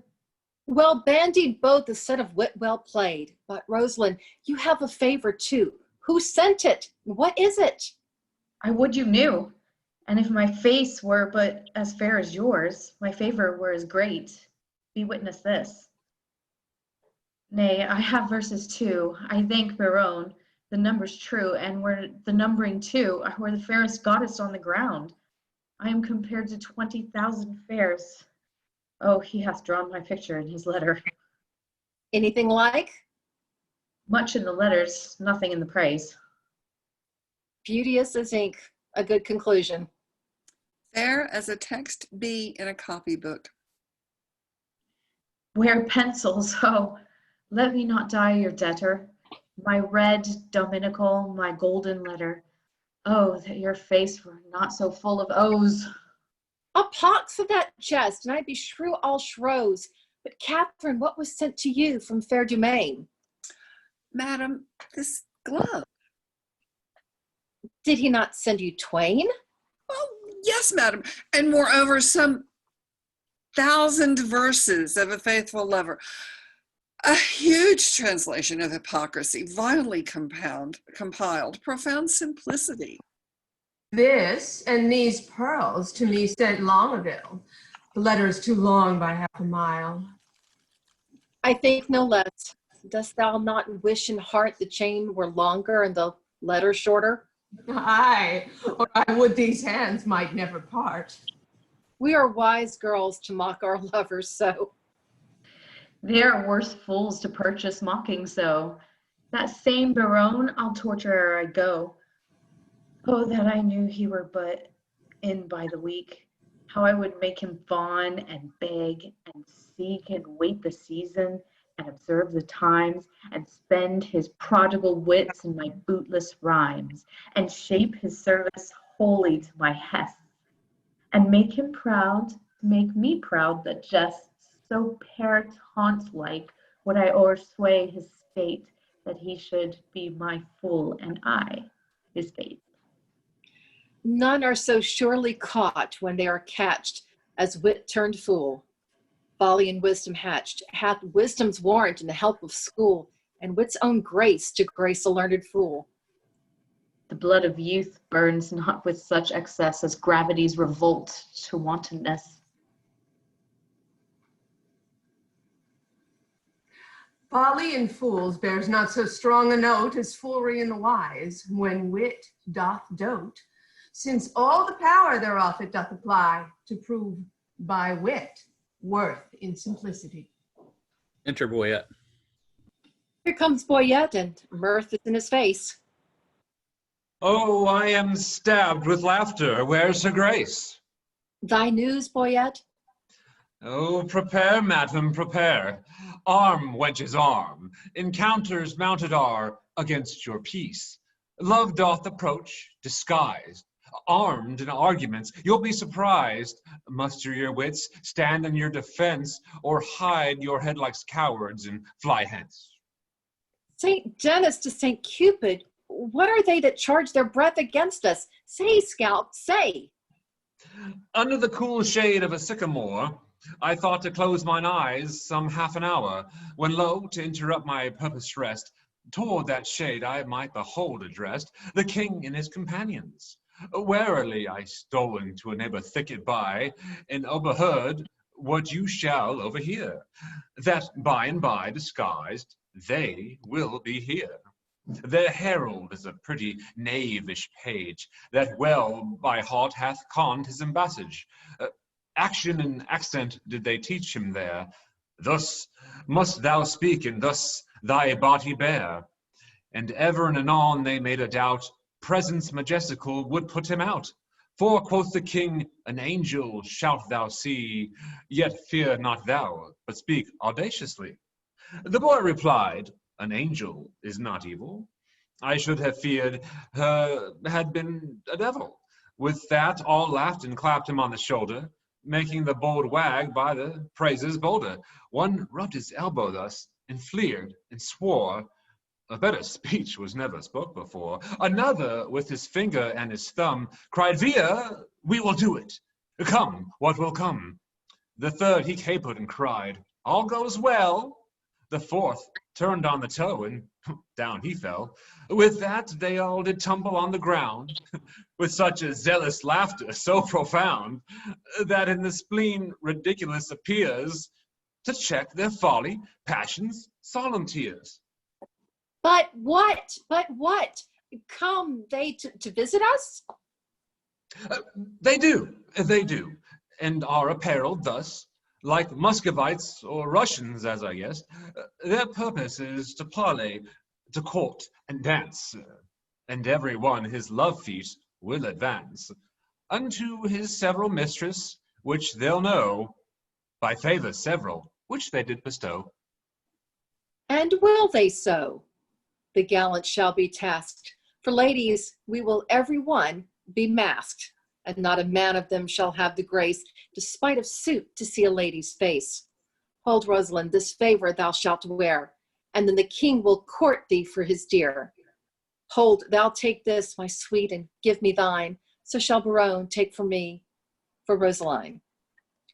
And change you favours too, so shall your loves woo contrary, deceived by these removes. Go on then, where the favours most in sight. But in this changing, what is your intent? The effect of my intent is to cross theirs. They do it, but in mockery merriment, and mock for mock is only my intent. There's several counsels they unbosom shall to loves mistook, and so be mocked withal. Upon the next occasion that we meet, with visages displayed, to talk and greet. But shall we dance if they desire us to it? No, to the death we will not move a foot, nor to their penned speech render we no grace. But while 'tis spoke, each turn away her face. Why, that contempt will kill the speaker's heart and quite divorce his memory from his part. Therefore I do it, and I make no doubt the rest will ne'er come in if he be out. There's no such sport as sport by sport overthrown. To make theirs ours and ours none but our own, shall we stay mocking intended game, and they, well mocked, depart away with shame. The trumpet sounds, be masked, the mask is come. The blackamoors with music, the boy with a speech, the king, Brionne, and the rest of the lords disguised.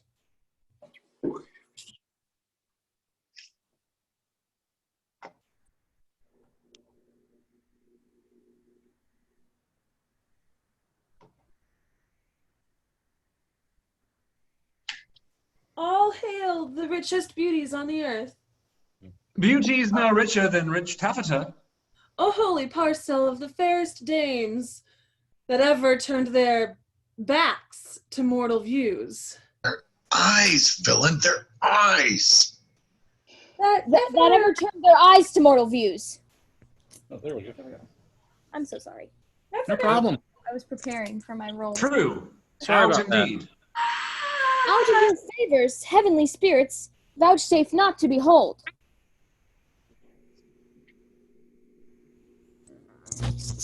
Once to behold, rogue. Oh, once to behold with your sunbeamed eyes, They will not answer to that epithet. You are best called daughter beamed eyes. They do not mark me, and that brings me out. Is this your perfectness? Be gone, you rogue. What would these strangers know their minds, BOYET? If they do speak our language, 'tis our will that some plain man recount their purposes, know what they would. What would you with the princess? Nothing but peace and gentle visitation. What would they, say they? Nothing but peace and gentle visitation. Why, that they have, and bid them so be gone. She says you have it, and you may be gone.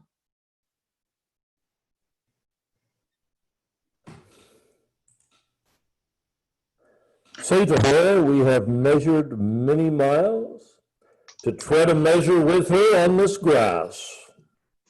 They say that they have measured many a mile to tread a measure with you on this grass.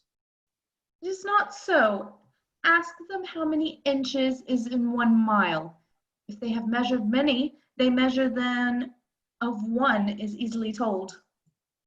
If to come hither you have measured miles, and many miles, the princess bids you tell how many inches doth fill up 1 mile.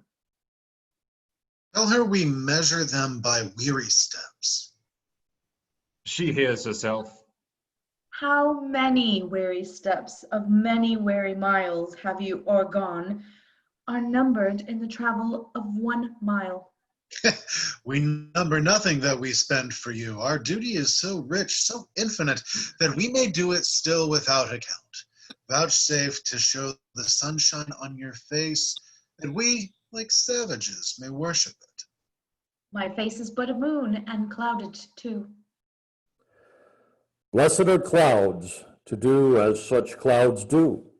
Vouchsafe, bright moon, and these thy stars to shine, those clouds removed upon our watery Nine.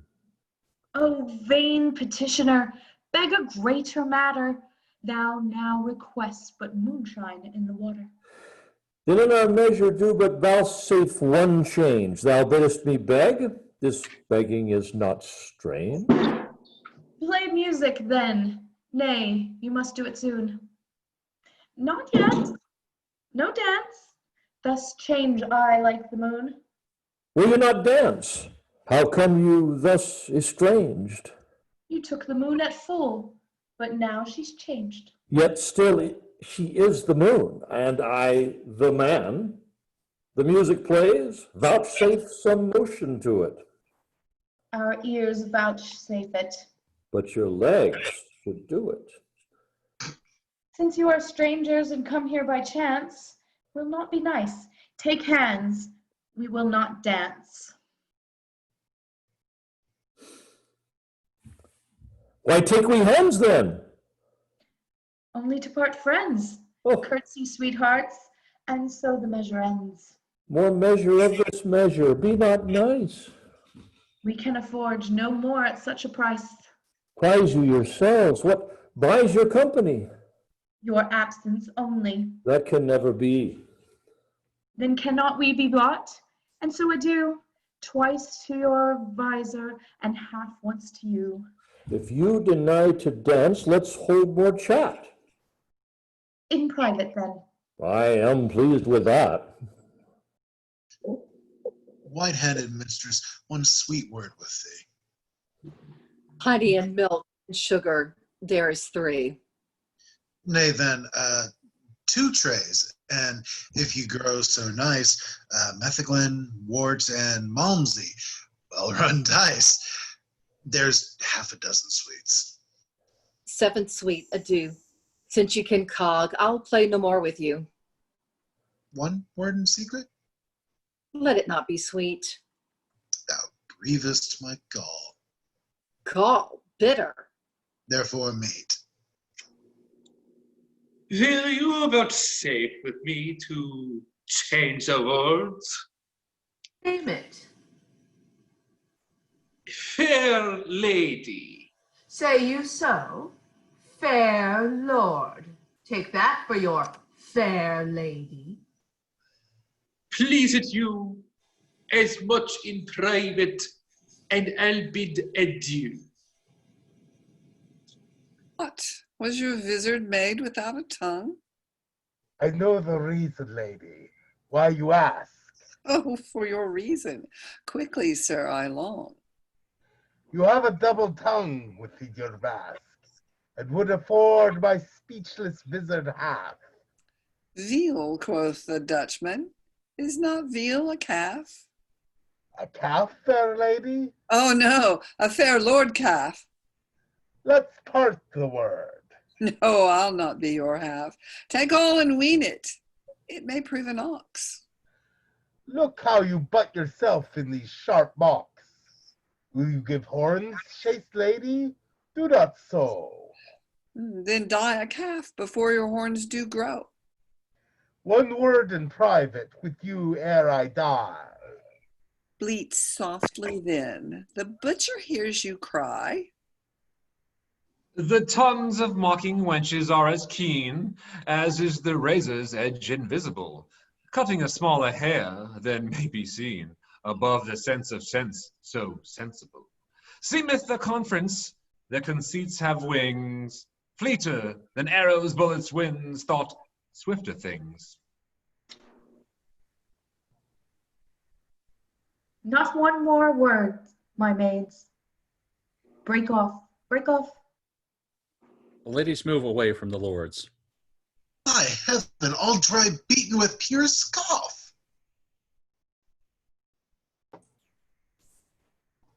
Farewell, mad wenches, you have simple wits. Kings and lords exits, the ladies unmask. 20 adieus, my frozen Muscovites. Are these the breed of wit so wondered at? Tapers they are, with your sweet breaths puffed out. Well liking wits they have. Gross, gross, fat, fat. Oh, poverty and wit, kingly poor flout. Will they not think you hang themselves tonight, or ever but in vizards showed their faces? This pert barone was out of countenance quite. They were all in lamentable cases. The king was weeping ripe for a good word. Barone did swear himself out of all suit. DUMAINE was at my service, and his sword. No point, quoth I. My servant straight was mute. Lord Longaville said I o'ercame his heart. And trow you what he called me? Balm, perhaps? Yes, in good faith. Go, sickness as thou art. Well, better wits have worn plain statute caps. But will you hear? The king is my love sworn. And quick Barone hath plighted faith to me. And Longaville was for my service born.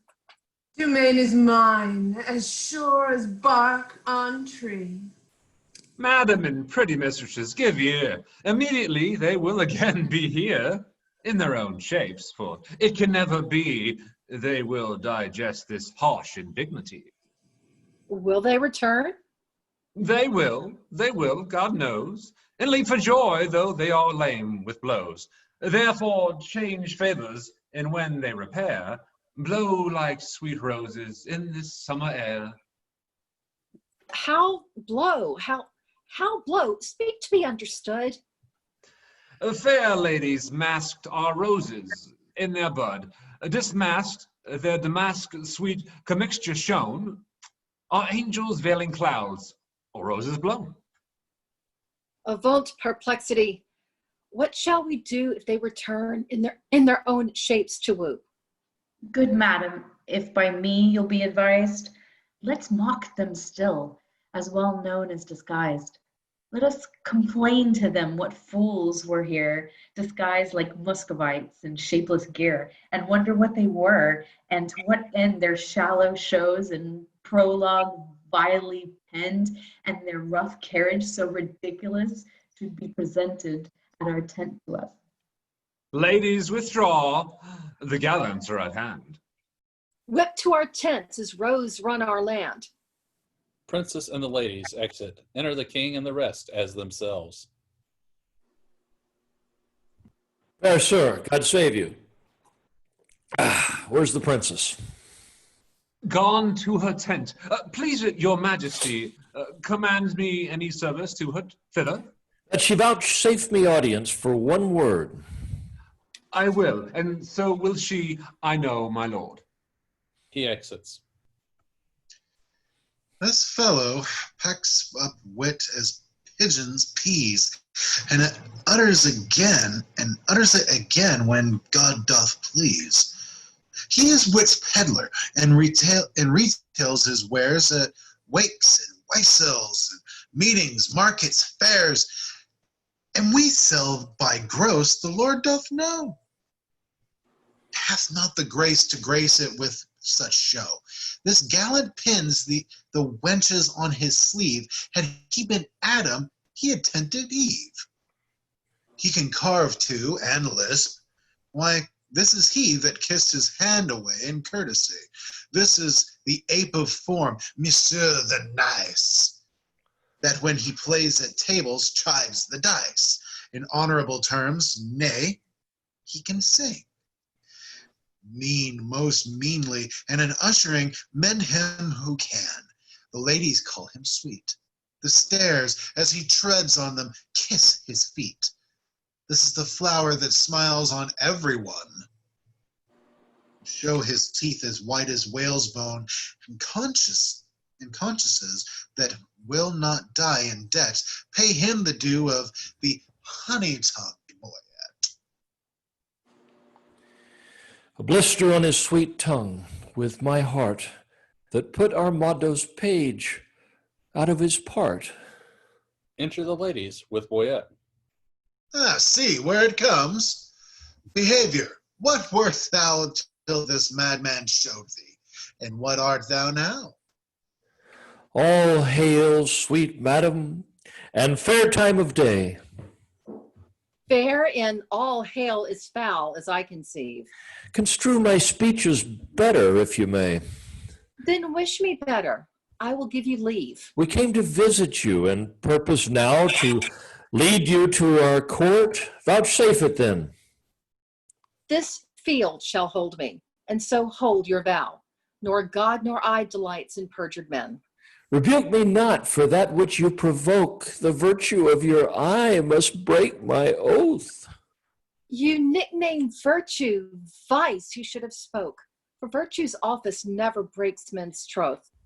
Now by my maiden honor yet as pure as the unsullied lily, I protest, a world of torments though I should endure, I would not yield to be your house's guest.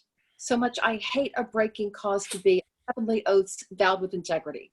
Oh, you have lived in desolation here, unseen, unvisited, much to our shame. Not so, my lord. It is not so, I swear. We have had pastimes here and pleasant game. A mess of Russians left us but of late. How, madam? Russians? Aye, in truth, my lord. Trim gallants, full of courtship and of state. Madam, speak true. It is not so, my lord. My lady, to the manner of the days, in courtesy gives undeserving praise. We four indeed confronted were with four in Russian habit. Here they stayed an hour and talked apace, and in that hour, my lord, they did not bless us with one happy word. I dare not call them fools, but this I think, when they are thirsty, fools would fain have drink. This jest is dry to me. Gentle sweet, your wits makes wise things foolish. When we greet with eyes best seeing heaven's fiery eye, by light we lose light.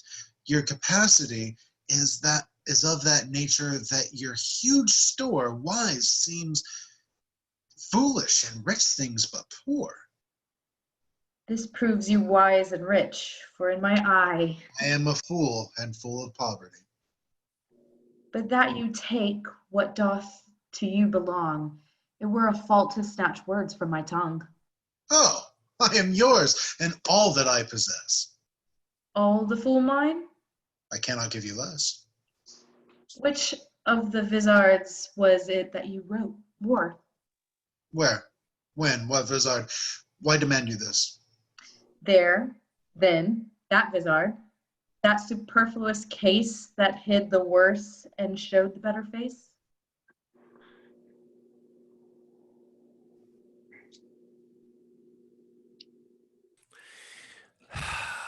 We were descried. They'd mock us now downright. Let us confess and turn it to a jest. Amazed, my lord? Why looks your highness sad? Help, hold his brows. He'll swoon. Why, look you pale. Seasick, I think, coming from Muscovy? Thus pour the stars down plagues for perjury. Can any face of brass hold longer out? Here stand I, lady, dart thy skill at me, bruise me with scorn, confound me with a flout.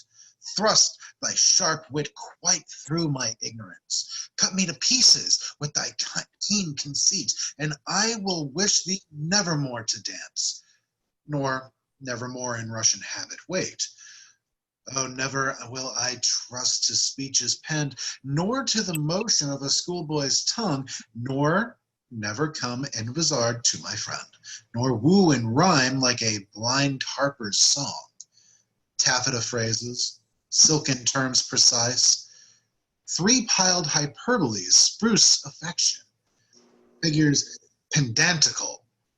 These summer flies have blown me full of maggot ostentation. I do forswear them, and I here protest by this white glove, by this white the hand, God knows.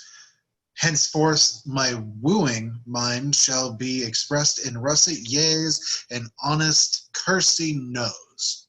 And to begin with, wench, so God help me, law, my love to thee is sound, sans crack or flaw.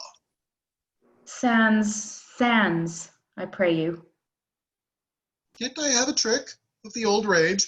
Bear with me, I am sick. I'll leave it by degrees. Soft, let us see. Right, Lord have mercy on us, on those three. They are infected. In their hearts it lies. They have the plague and caught it of your eyes. These lords are visited. You are not free. For the Lord's tokens on you do I see. No, they are free that gave these tokens to us. Our states are forfeit. Seek not to undo us. It is not so. For how can this be true that you stand forfeit, being those that sue? Peace, for I will not have to do with you. Nor shall not, if I do as I intend. Speak for yourselves. My wit is at an end. Teach us, sweet madam, for our rude transgression some fair excuse. The fairest is confession. Were not you here, but even now disguised? Madam, I was. And were you well advised? I was, fair madam. When you then were here, what did you whisper in your lady's ear? That more than all the world I did respect her. When she shall challenge this, you will reject her. Upon mine honor, no. Peace, peace, forbear. Your oath once broke, you force not to forswear. Despise me when I break this oath of mine. I will, and therefore keep it. Rosaline, what did the Russian whisper in your ear? Madam, he swore that he did not hold me dear as precious eyesight, and did value me above this world, adding thereto, moreover, that he would wed me, or else die my lover. God give thee joy of him. The noble lord most honorably doth upheld his word. What mean you, madam? By my life, my troth, I never swore this lady such an oath.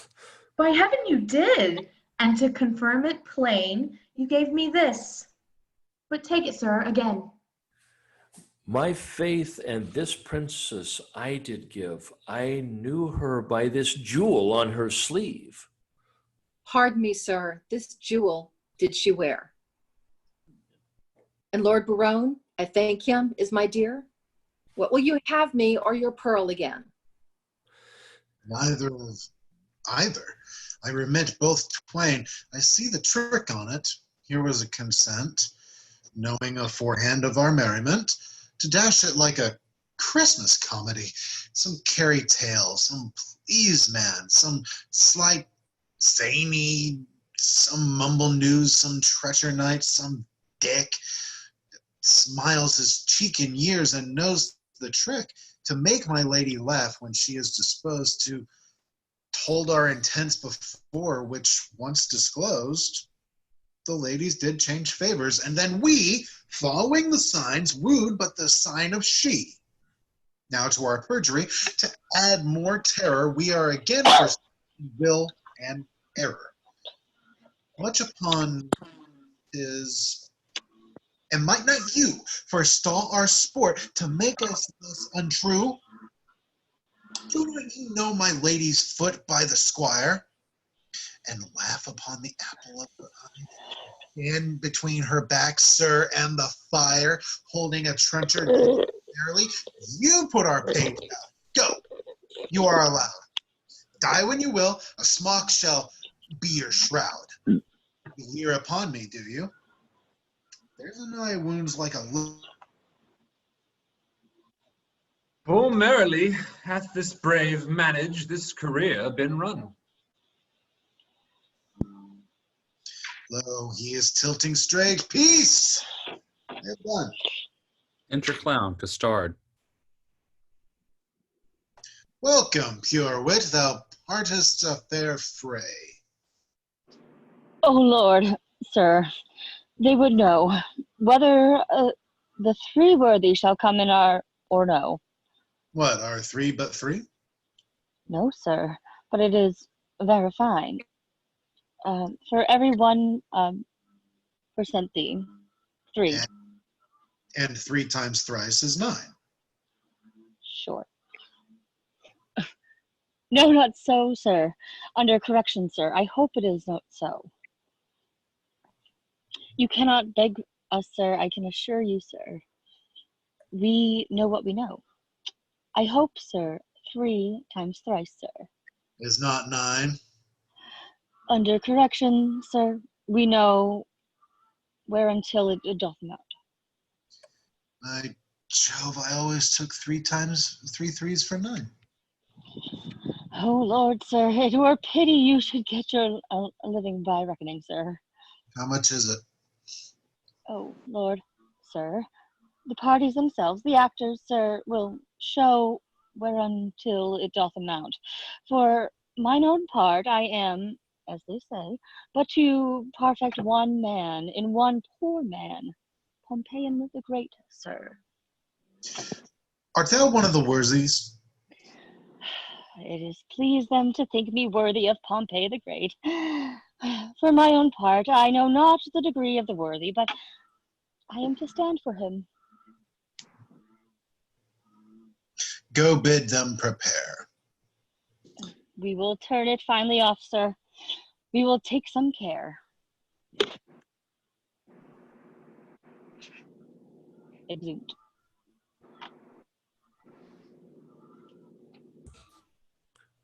Rowan, they will shame us. Let them not approach.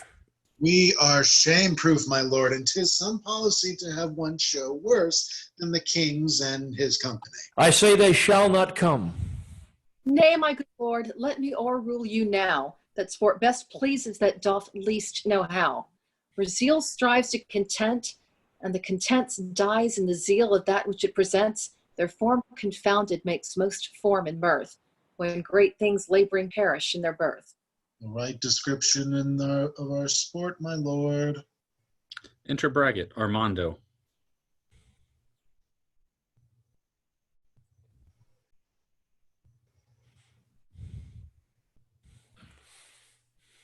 Armando, 'tis your cue. Oh, guys, sorry. I was following and then Oh, I was in character, sorry. you are not a character, boy. Anointed! Anointed! Anointed. I implore so much expense of thy royal sweet breath as will utter a brace of words. Doth this man serve God? Oh, excuse me. Doth this man serve God? Why ask you?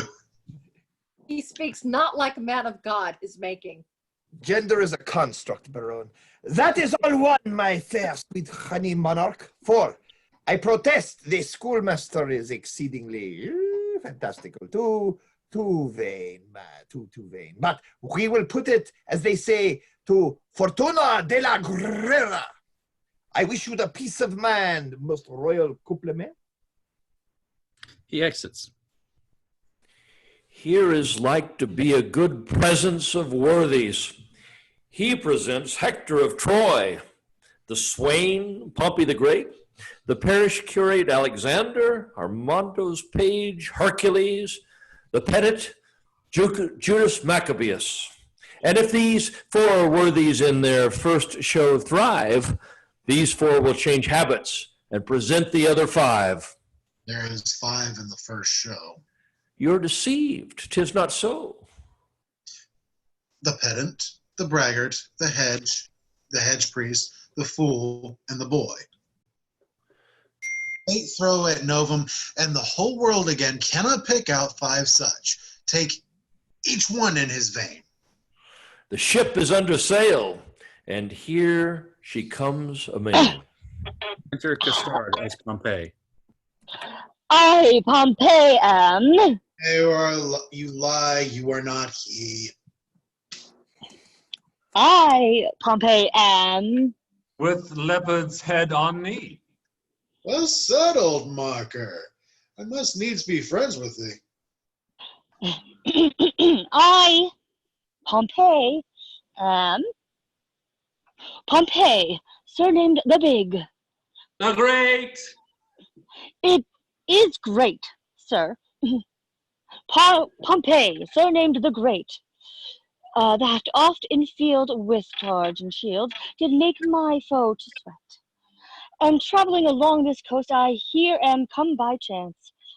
I lay my arms before the legs of the sweet lass of France. If your ladyship would say, thanks, Pompey, I had done. Great thanks, great Pompey. Oh, and 'tis not so much worth, but I hope it was perfect. I made a little fault in great, but My hat to a halfpenny. Pompey proves the best worthy. Costard stands aside. Enter curate Nathaniel for Alexander. When in the world I lived, I was the world's commander. By east, west, north, and south, I spread my conquering might. My scutcheon plain declares that I am Alexander. Your nose says, no, you are not, for it stands to right. Your nose smells no in this most tender-smelling night. The conqueror is dismayed. Proceed, good Alexander. When in the world I lived, I was the world's commander. Most true, 'tis right, you were so, Alexander. Pompey the Great.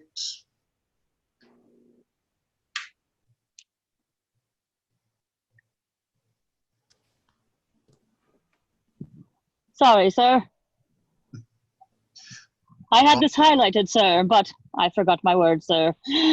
But your servant in custard. And custard. Costard. Take away the conqueror. Take away Alexander. Oh, sir, you have overthrown Alexander the Conqueror. You will be scrapped out of the painted cloth for this. Your lion that holds this Pollux sitting on close stool will give to Ajax. He will be the 9th worthy. A conqueror and a fear to speak. Run away for shame, Alexander. Stand elected. Bye. There, and shall please you a foolish, mild man, and oh, there's more. Honest man, look you, and soon dashed. He is a marvelous good neighbor, faith, and a very good bowler. But for Alexander, alas, you see how 'tis a little o-parted. But there are worthies a coming, will speak their minds in some other sort. Enter pendant Holofernes for Judas and the boy for Hercules. Stand aside, good Pompey. Great Hercules is presented by this imp, whose club killed Cerberus, that 3-headed Canis, and when he was a babe, a child, a shrimp, thus did he strangle serpents in his manus.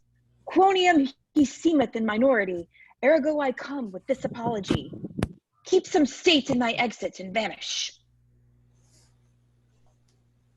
Judas I am. Oh, Judas! Not Iscariot, sir. Judas I am, yclept Maccabeus. Judas Maccabeus clipped is plain Judas. Hissing traitor, how art thou proved, Judas? Judas I am. The more safe for you, Judas. What mean you, sir? To make Judas hang himself. Begin, sir, you are my elder. Well, follow. Judas was hanged on an elder. I will not be put out of countenance. Because thou hast no face? What is this? A citron head. The head of a bodkin. A death's face in a ring. The face of an old Roman coin, scarce seen. The pommel of Caesar's falchion. The carved bone face on a flask. St. George's half cheek in a brooch. Aye, and in a brooch of lead. Aye, and worn in the cap of a tooth drawer. And now forward, for we have put thee in countenance. You have put me out of countenance. False. We have given thee faces.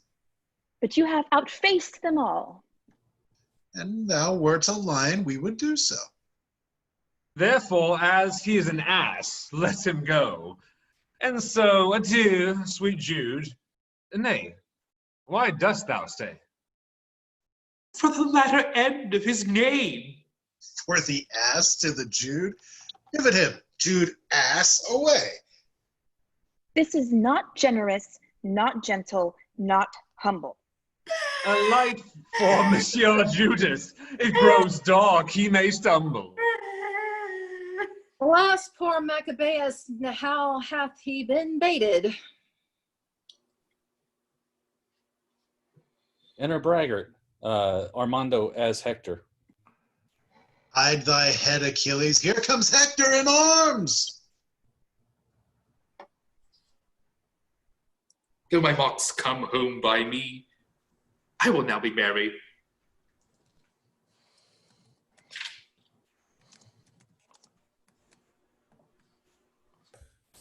Hector was but a Trojan in respect of this. What is this, Hector? I think Hector was not so clean timbered. His leg is too big for Hector's. More calf, certainly. No, he is best endued in the small. This cannot be Hector. He's a god or a painter, for he makes faces. The omnipotent Mars of Lances the Almighty gave Hector a gift. A gilt nutmeg. A lemon. Stuck with cloves. No, cloven.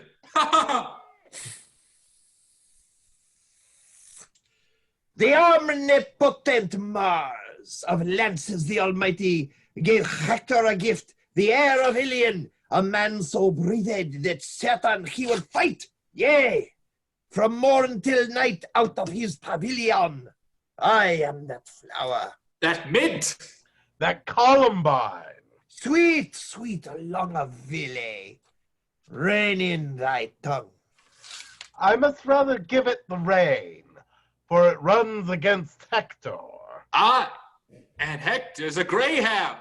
The sweet Orman is dead and rotten. Sweet chucks beat not the bones of the buried. When he was breathed, he was a man. But I will forward on with my device. Sweet royalty, bestow on me the sense of hearing. Speak, brave Hector. We are much delighted. I do adore thy sweet graces, Slipper. Loves her by the foot. He may not by the yard. This Hector for surmounted Hannibal, the party is gone. Fellow Hector, she is gone. She is 2 months on her way. What meanest thou? Faith, unless you play the honest Trojan, the poor wench is cast away. She's quick. The child brags in her belly already. 'Tis yours. Dost thou infamonize me among potentates? Thou shalt die! Then shall Hector be whipped for JAQUENETTA, that is quick by him, and hanged for Pompey, that is dead by him. Ah, most rare Pompey. Renowned Pompey. Greater than great. Great, great, great Pompey. Pompey the huge. Yes. Hector trembles. Pompey is moved. More 80s. More 80s. Stir them on. Stir them on. Hector will challenge him. Aye, if he have no more man's blood in his belly, then will sup a flea. By the North Pole I do challenge thee. I will not fight with a pole like the northern man, aka Santa. I'll slash. I'll do it by thy sword. I pray you, let me borrow my arms again. Room for the insensate worthies. I'll do it in my shirt. Most resolute Pompey. Master, let me take you a buttonhole lower. Do you not see Pompey is uncasing for the combat? What mean you? You will lose your reputation. I cannot see because his screen is not turned on. My screen is on. Soldiers, pardon me. I will not combat with a screen turned. You may not deny it. Pompey hath made the challenge. Sweet bloods, I both may and will. What reason have you for it? The naked truth of it is, I have no shirt. I go willward for penance. True, and it was enjoined him in Rome for want of linen, since when, I'll be sworn, he wore none but a dishclout of JAQUENETTAs, and that he wears next his heart for a favor.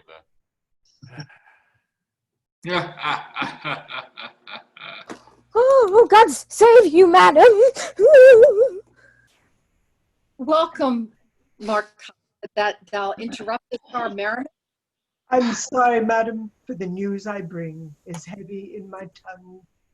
The king, your father, dead for my life. Even so, my tale is told. Worthies, away. This scene begins to cloud. For my own part, I breathe free breath.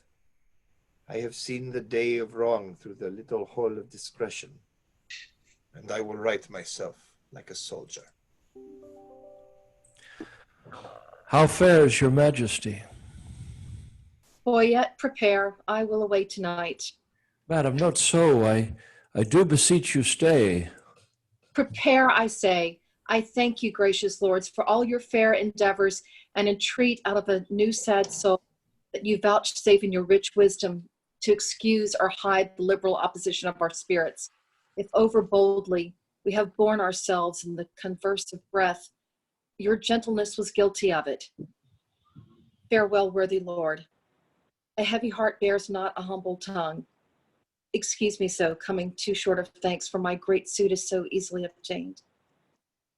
The extreme parts of time extremely forms all causes to the purpose of his speed, and often at his very loose decides that which long process could not arbitrate.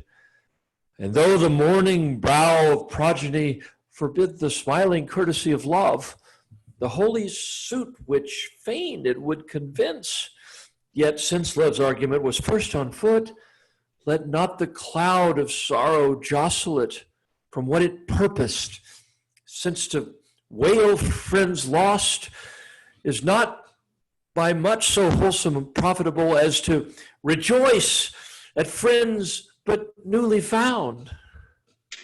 I understand you not. My griefs are double. Honest, plain words best pierce the ear of grief, and by these badges understand the king. For your fair sakes have we neglected time, played foul play with our oaths. Your beauty, ladies, hath much deformed us, fashioning our humors even to the opposed end of our intents. And what in us hath seemed ridiculous, as love is full of unbefitting strains, all wanton as a child skipping in vain, formed by the eye, and therefore like the eye, full of strange shapes, of habits, and of forms, varying in subjects as the eye doth roll to every varied object in his glance, which particoded presence of loose love, put on by us, if in your heavenly eyes have misbecomed our oaths and gravities. Those heavenly eyes that look into these faults suggested us to make. Therefore, ladies, our love being yours, the error that love makes is likewise yours. We to ourselves prove false by being once false forever to be true to those that make us both, fair ladies, you. Even that falsehood in itself is sin. Thus purifies itself and turns to grace.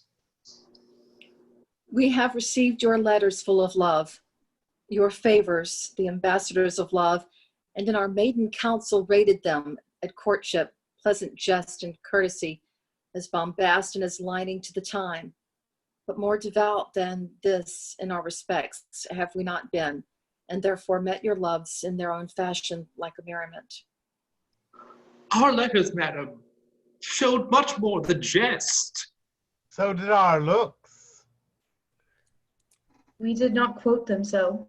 Now, at the latest minute of the hour, grant us your loves. A time methinks too short to make a world without end bargain in. No, no, my lord, your grace is perjured much, full of dear guiltiness, and therefore this. If for my love, as there is no such cause, you will do aught, this shall you do for me. Your oath I will not trust, but go with speed to some forlorn and naked hermitage, removed from all the pleasures of the world. There stay until the 12 celestial signs have brought about the annual reckoning. If this austere and sociable life change not your offer made in heat of blood, if frosts and fasts, hard lodging and thin weeds nip not the gaudy blossoms of your love, but that it bear this trial and last love, then at the expiration of the year, come challenge me by these deserts. And by this virgin palm now kissing thine, I will be thine. Until that instant, shut my woeful self up in a mourning house, raining the tears of lamentation for the remembrance of my father's death. If this thou do deny, let our hands part, neither entitled in the other's heart. If this, or more than this, I would deny, to flatter up these powers of mine with rest, the sudden hand of death close up mine eye. Hence, hermit then, my heart is in thy breast. But what to me, my love? But what to me? A wife? A beard, fair health, and honesty, and with threefold love, I wish you all these three. Oh, shall I say, I thank you, gentle wife. Not so, my lord. A 12-month and a day, I'll mark no words that smooth-faced wooers say. Come when the king doth come to my lady, come. Then, if I have much love, I'll give you some. I'll serve thee true and faithfully till then. Yet swear not, lest you be forsworn again. What says Maria? At the 12 months' end, I'll change my black gown for a faithful friend. I'll stay with patience, but the time is long. The liker you, few taller are so young. Studies, my lady? Mistress, look on me. Behold the window of my heart, mine eye. What humble suit attends thy answer there? Impose some service on me for thy love. Oft have I heard of you, my lord Barone, before I saw you, and the world's large tongue proclaims you for a man replete with mocks, full of comparisons and wounding flouts which you on all estates will execute, that lie within the mercy of your wit. To weed this wormwood from your fruitful brain, and therewithal to win me, if you please, without the which I am not to be won. You shall this 12-month term from day to day visit the speechless sick, and still converse with groaning wretches, and your task shall be, with all the fierce endeavor of your wit, to enforce the pained impotent to smile. To move wild laughter in the throat of death? It cannot be. It is impossible. Mirth cannot move a soul in agony. Why, that's the way to choke a given spirit, whose influence is begot of that loose grace which shallow laughing hearers give to fools. A jest's prosperity lies in the ear of him that hears it, never in the tongue of him who makes it. Then, if sickly ears, deafed with the clamors of their own dear groans, will hear your idle scorns, continue then, and I will have you, and that fault withal. But if they will not, throw away that spirit, and I shall find you empty of that fault, right joyful of your efforts. 12-month? Well, befall what will befall. Well, just a 12-month in a hospital. Ay, my sweet my lord, and so I take my leave. No, madam, we will bring you on your way. Our wooing doth not end like an old play. Jack hath not Jill. These ladies' courtesy might well have made our sport a comedy. Come, sir, it wants a 12-month and a day, and then 'twill end. That's too long for a play. True. Enter Braggart, Armando. Armado, sweet majesty, vouchsafe me. Was not that Hector? The worthy knight of Troy. I will kiss thy royal finger and take leave. I am a votary. I have vowed to JAQUENETTA to hold the plough for her sweet love 3 year. But, most esteemed greatness, will you hear the dialogue that the two learned men have compiled in praise of the owl and the cuckoo? It should have followed at the end of our show. Call them forth quickly. We will do so. Hola! Approach.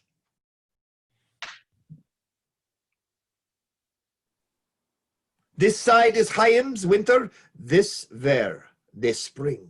The one maintained by the owl, the one other by the cuckoo. There, begin. When daisies pied and violets blue and lady smocks all silver white and cuckoo buds of yellow hue do paint the meadows with delight. The cuckoo then on every tree mocks married men, for thus sings he, cuckoo, cuckoo, a word of fear unpleasing to a married ear. When shepherds pipe on oaten straws and merry larks are ploughmen's clocks, when turtles tread and rooks and daws and maidens bleach their summer smocks. The cuckoo then on every tree mocks married men and thus sings he, cuckoo, cuckoo, a word of fear unpleasing to a married ear. When icicles hang by the wall and Dick the shepherd blows his nail and Tom bears logs into the hall and milk comes frozen home in pail. When blood is nipped and ways be foul, when the nightly sings the staring owl, to wit to who a merry note, while greasy Joan doth keel the pot.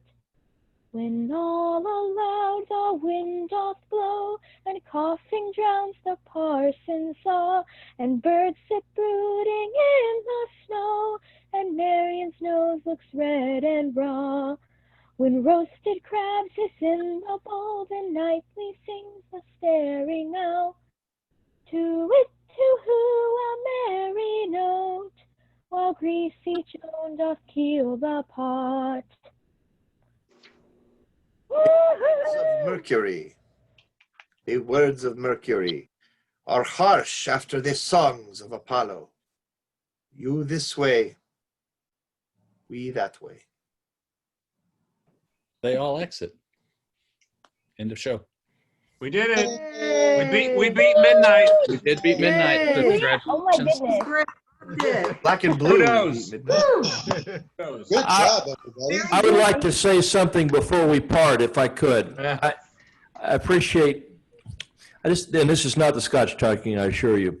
I don't know if it's appropriate for there to be a team captain in drama, but I've been watching this every week, and Jonathan Gonzalez knocks it out of the park every time. He is the man of Cheers. 36 different voices and 100 different characters, and every time it's kind of like if there's an energy-o-meter. Every time he comes on stage, it's just like the most energy, and it's just, I've been in shows with him, and it's just always an honor to be with him in Zoom or in shows, and I just wanted to say that, and that's all. He's team captain as far as I'm concerned. Well, Now for Jonathan. y'all are Cheers sweet. to that. Cheers to that. I think And Nicole so- really is the team captain. There's a team captain, and I'm drinking to you, Jonathan Gonzalez. Yeah. I don't know you, Jonathan Gonzalez, but I'm cheering to you as well. Here, here. We're all drinking. We're all Y'all were drinking to fun. And Y'all he were was fun to read with. You don't. from- Oh, thank you all. I think Nicole and Rebecca are the MVPs of this because they made this all to happen. So Aw. Rebecca and Nicole need. We're drinking to Rebecca and Nicole. Yep. May I say something to Nicole? Nicole? What's that? Yes. You told me my part was small. There are no small parts, only small actors. Like, I was like, oh, I get to listen to a wonderful play done by people who know Shakespeare well. Was totally my bad. And I will realized interject that once or about halfway twice. through. Honorific You were cavalitude. Hatteras. fantastic.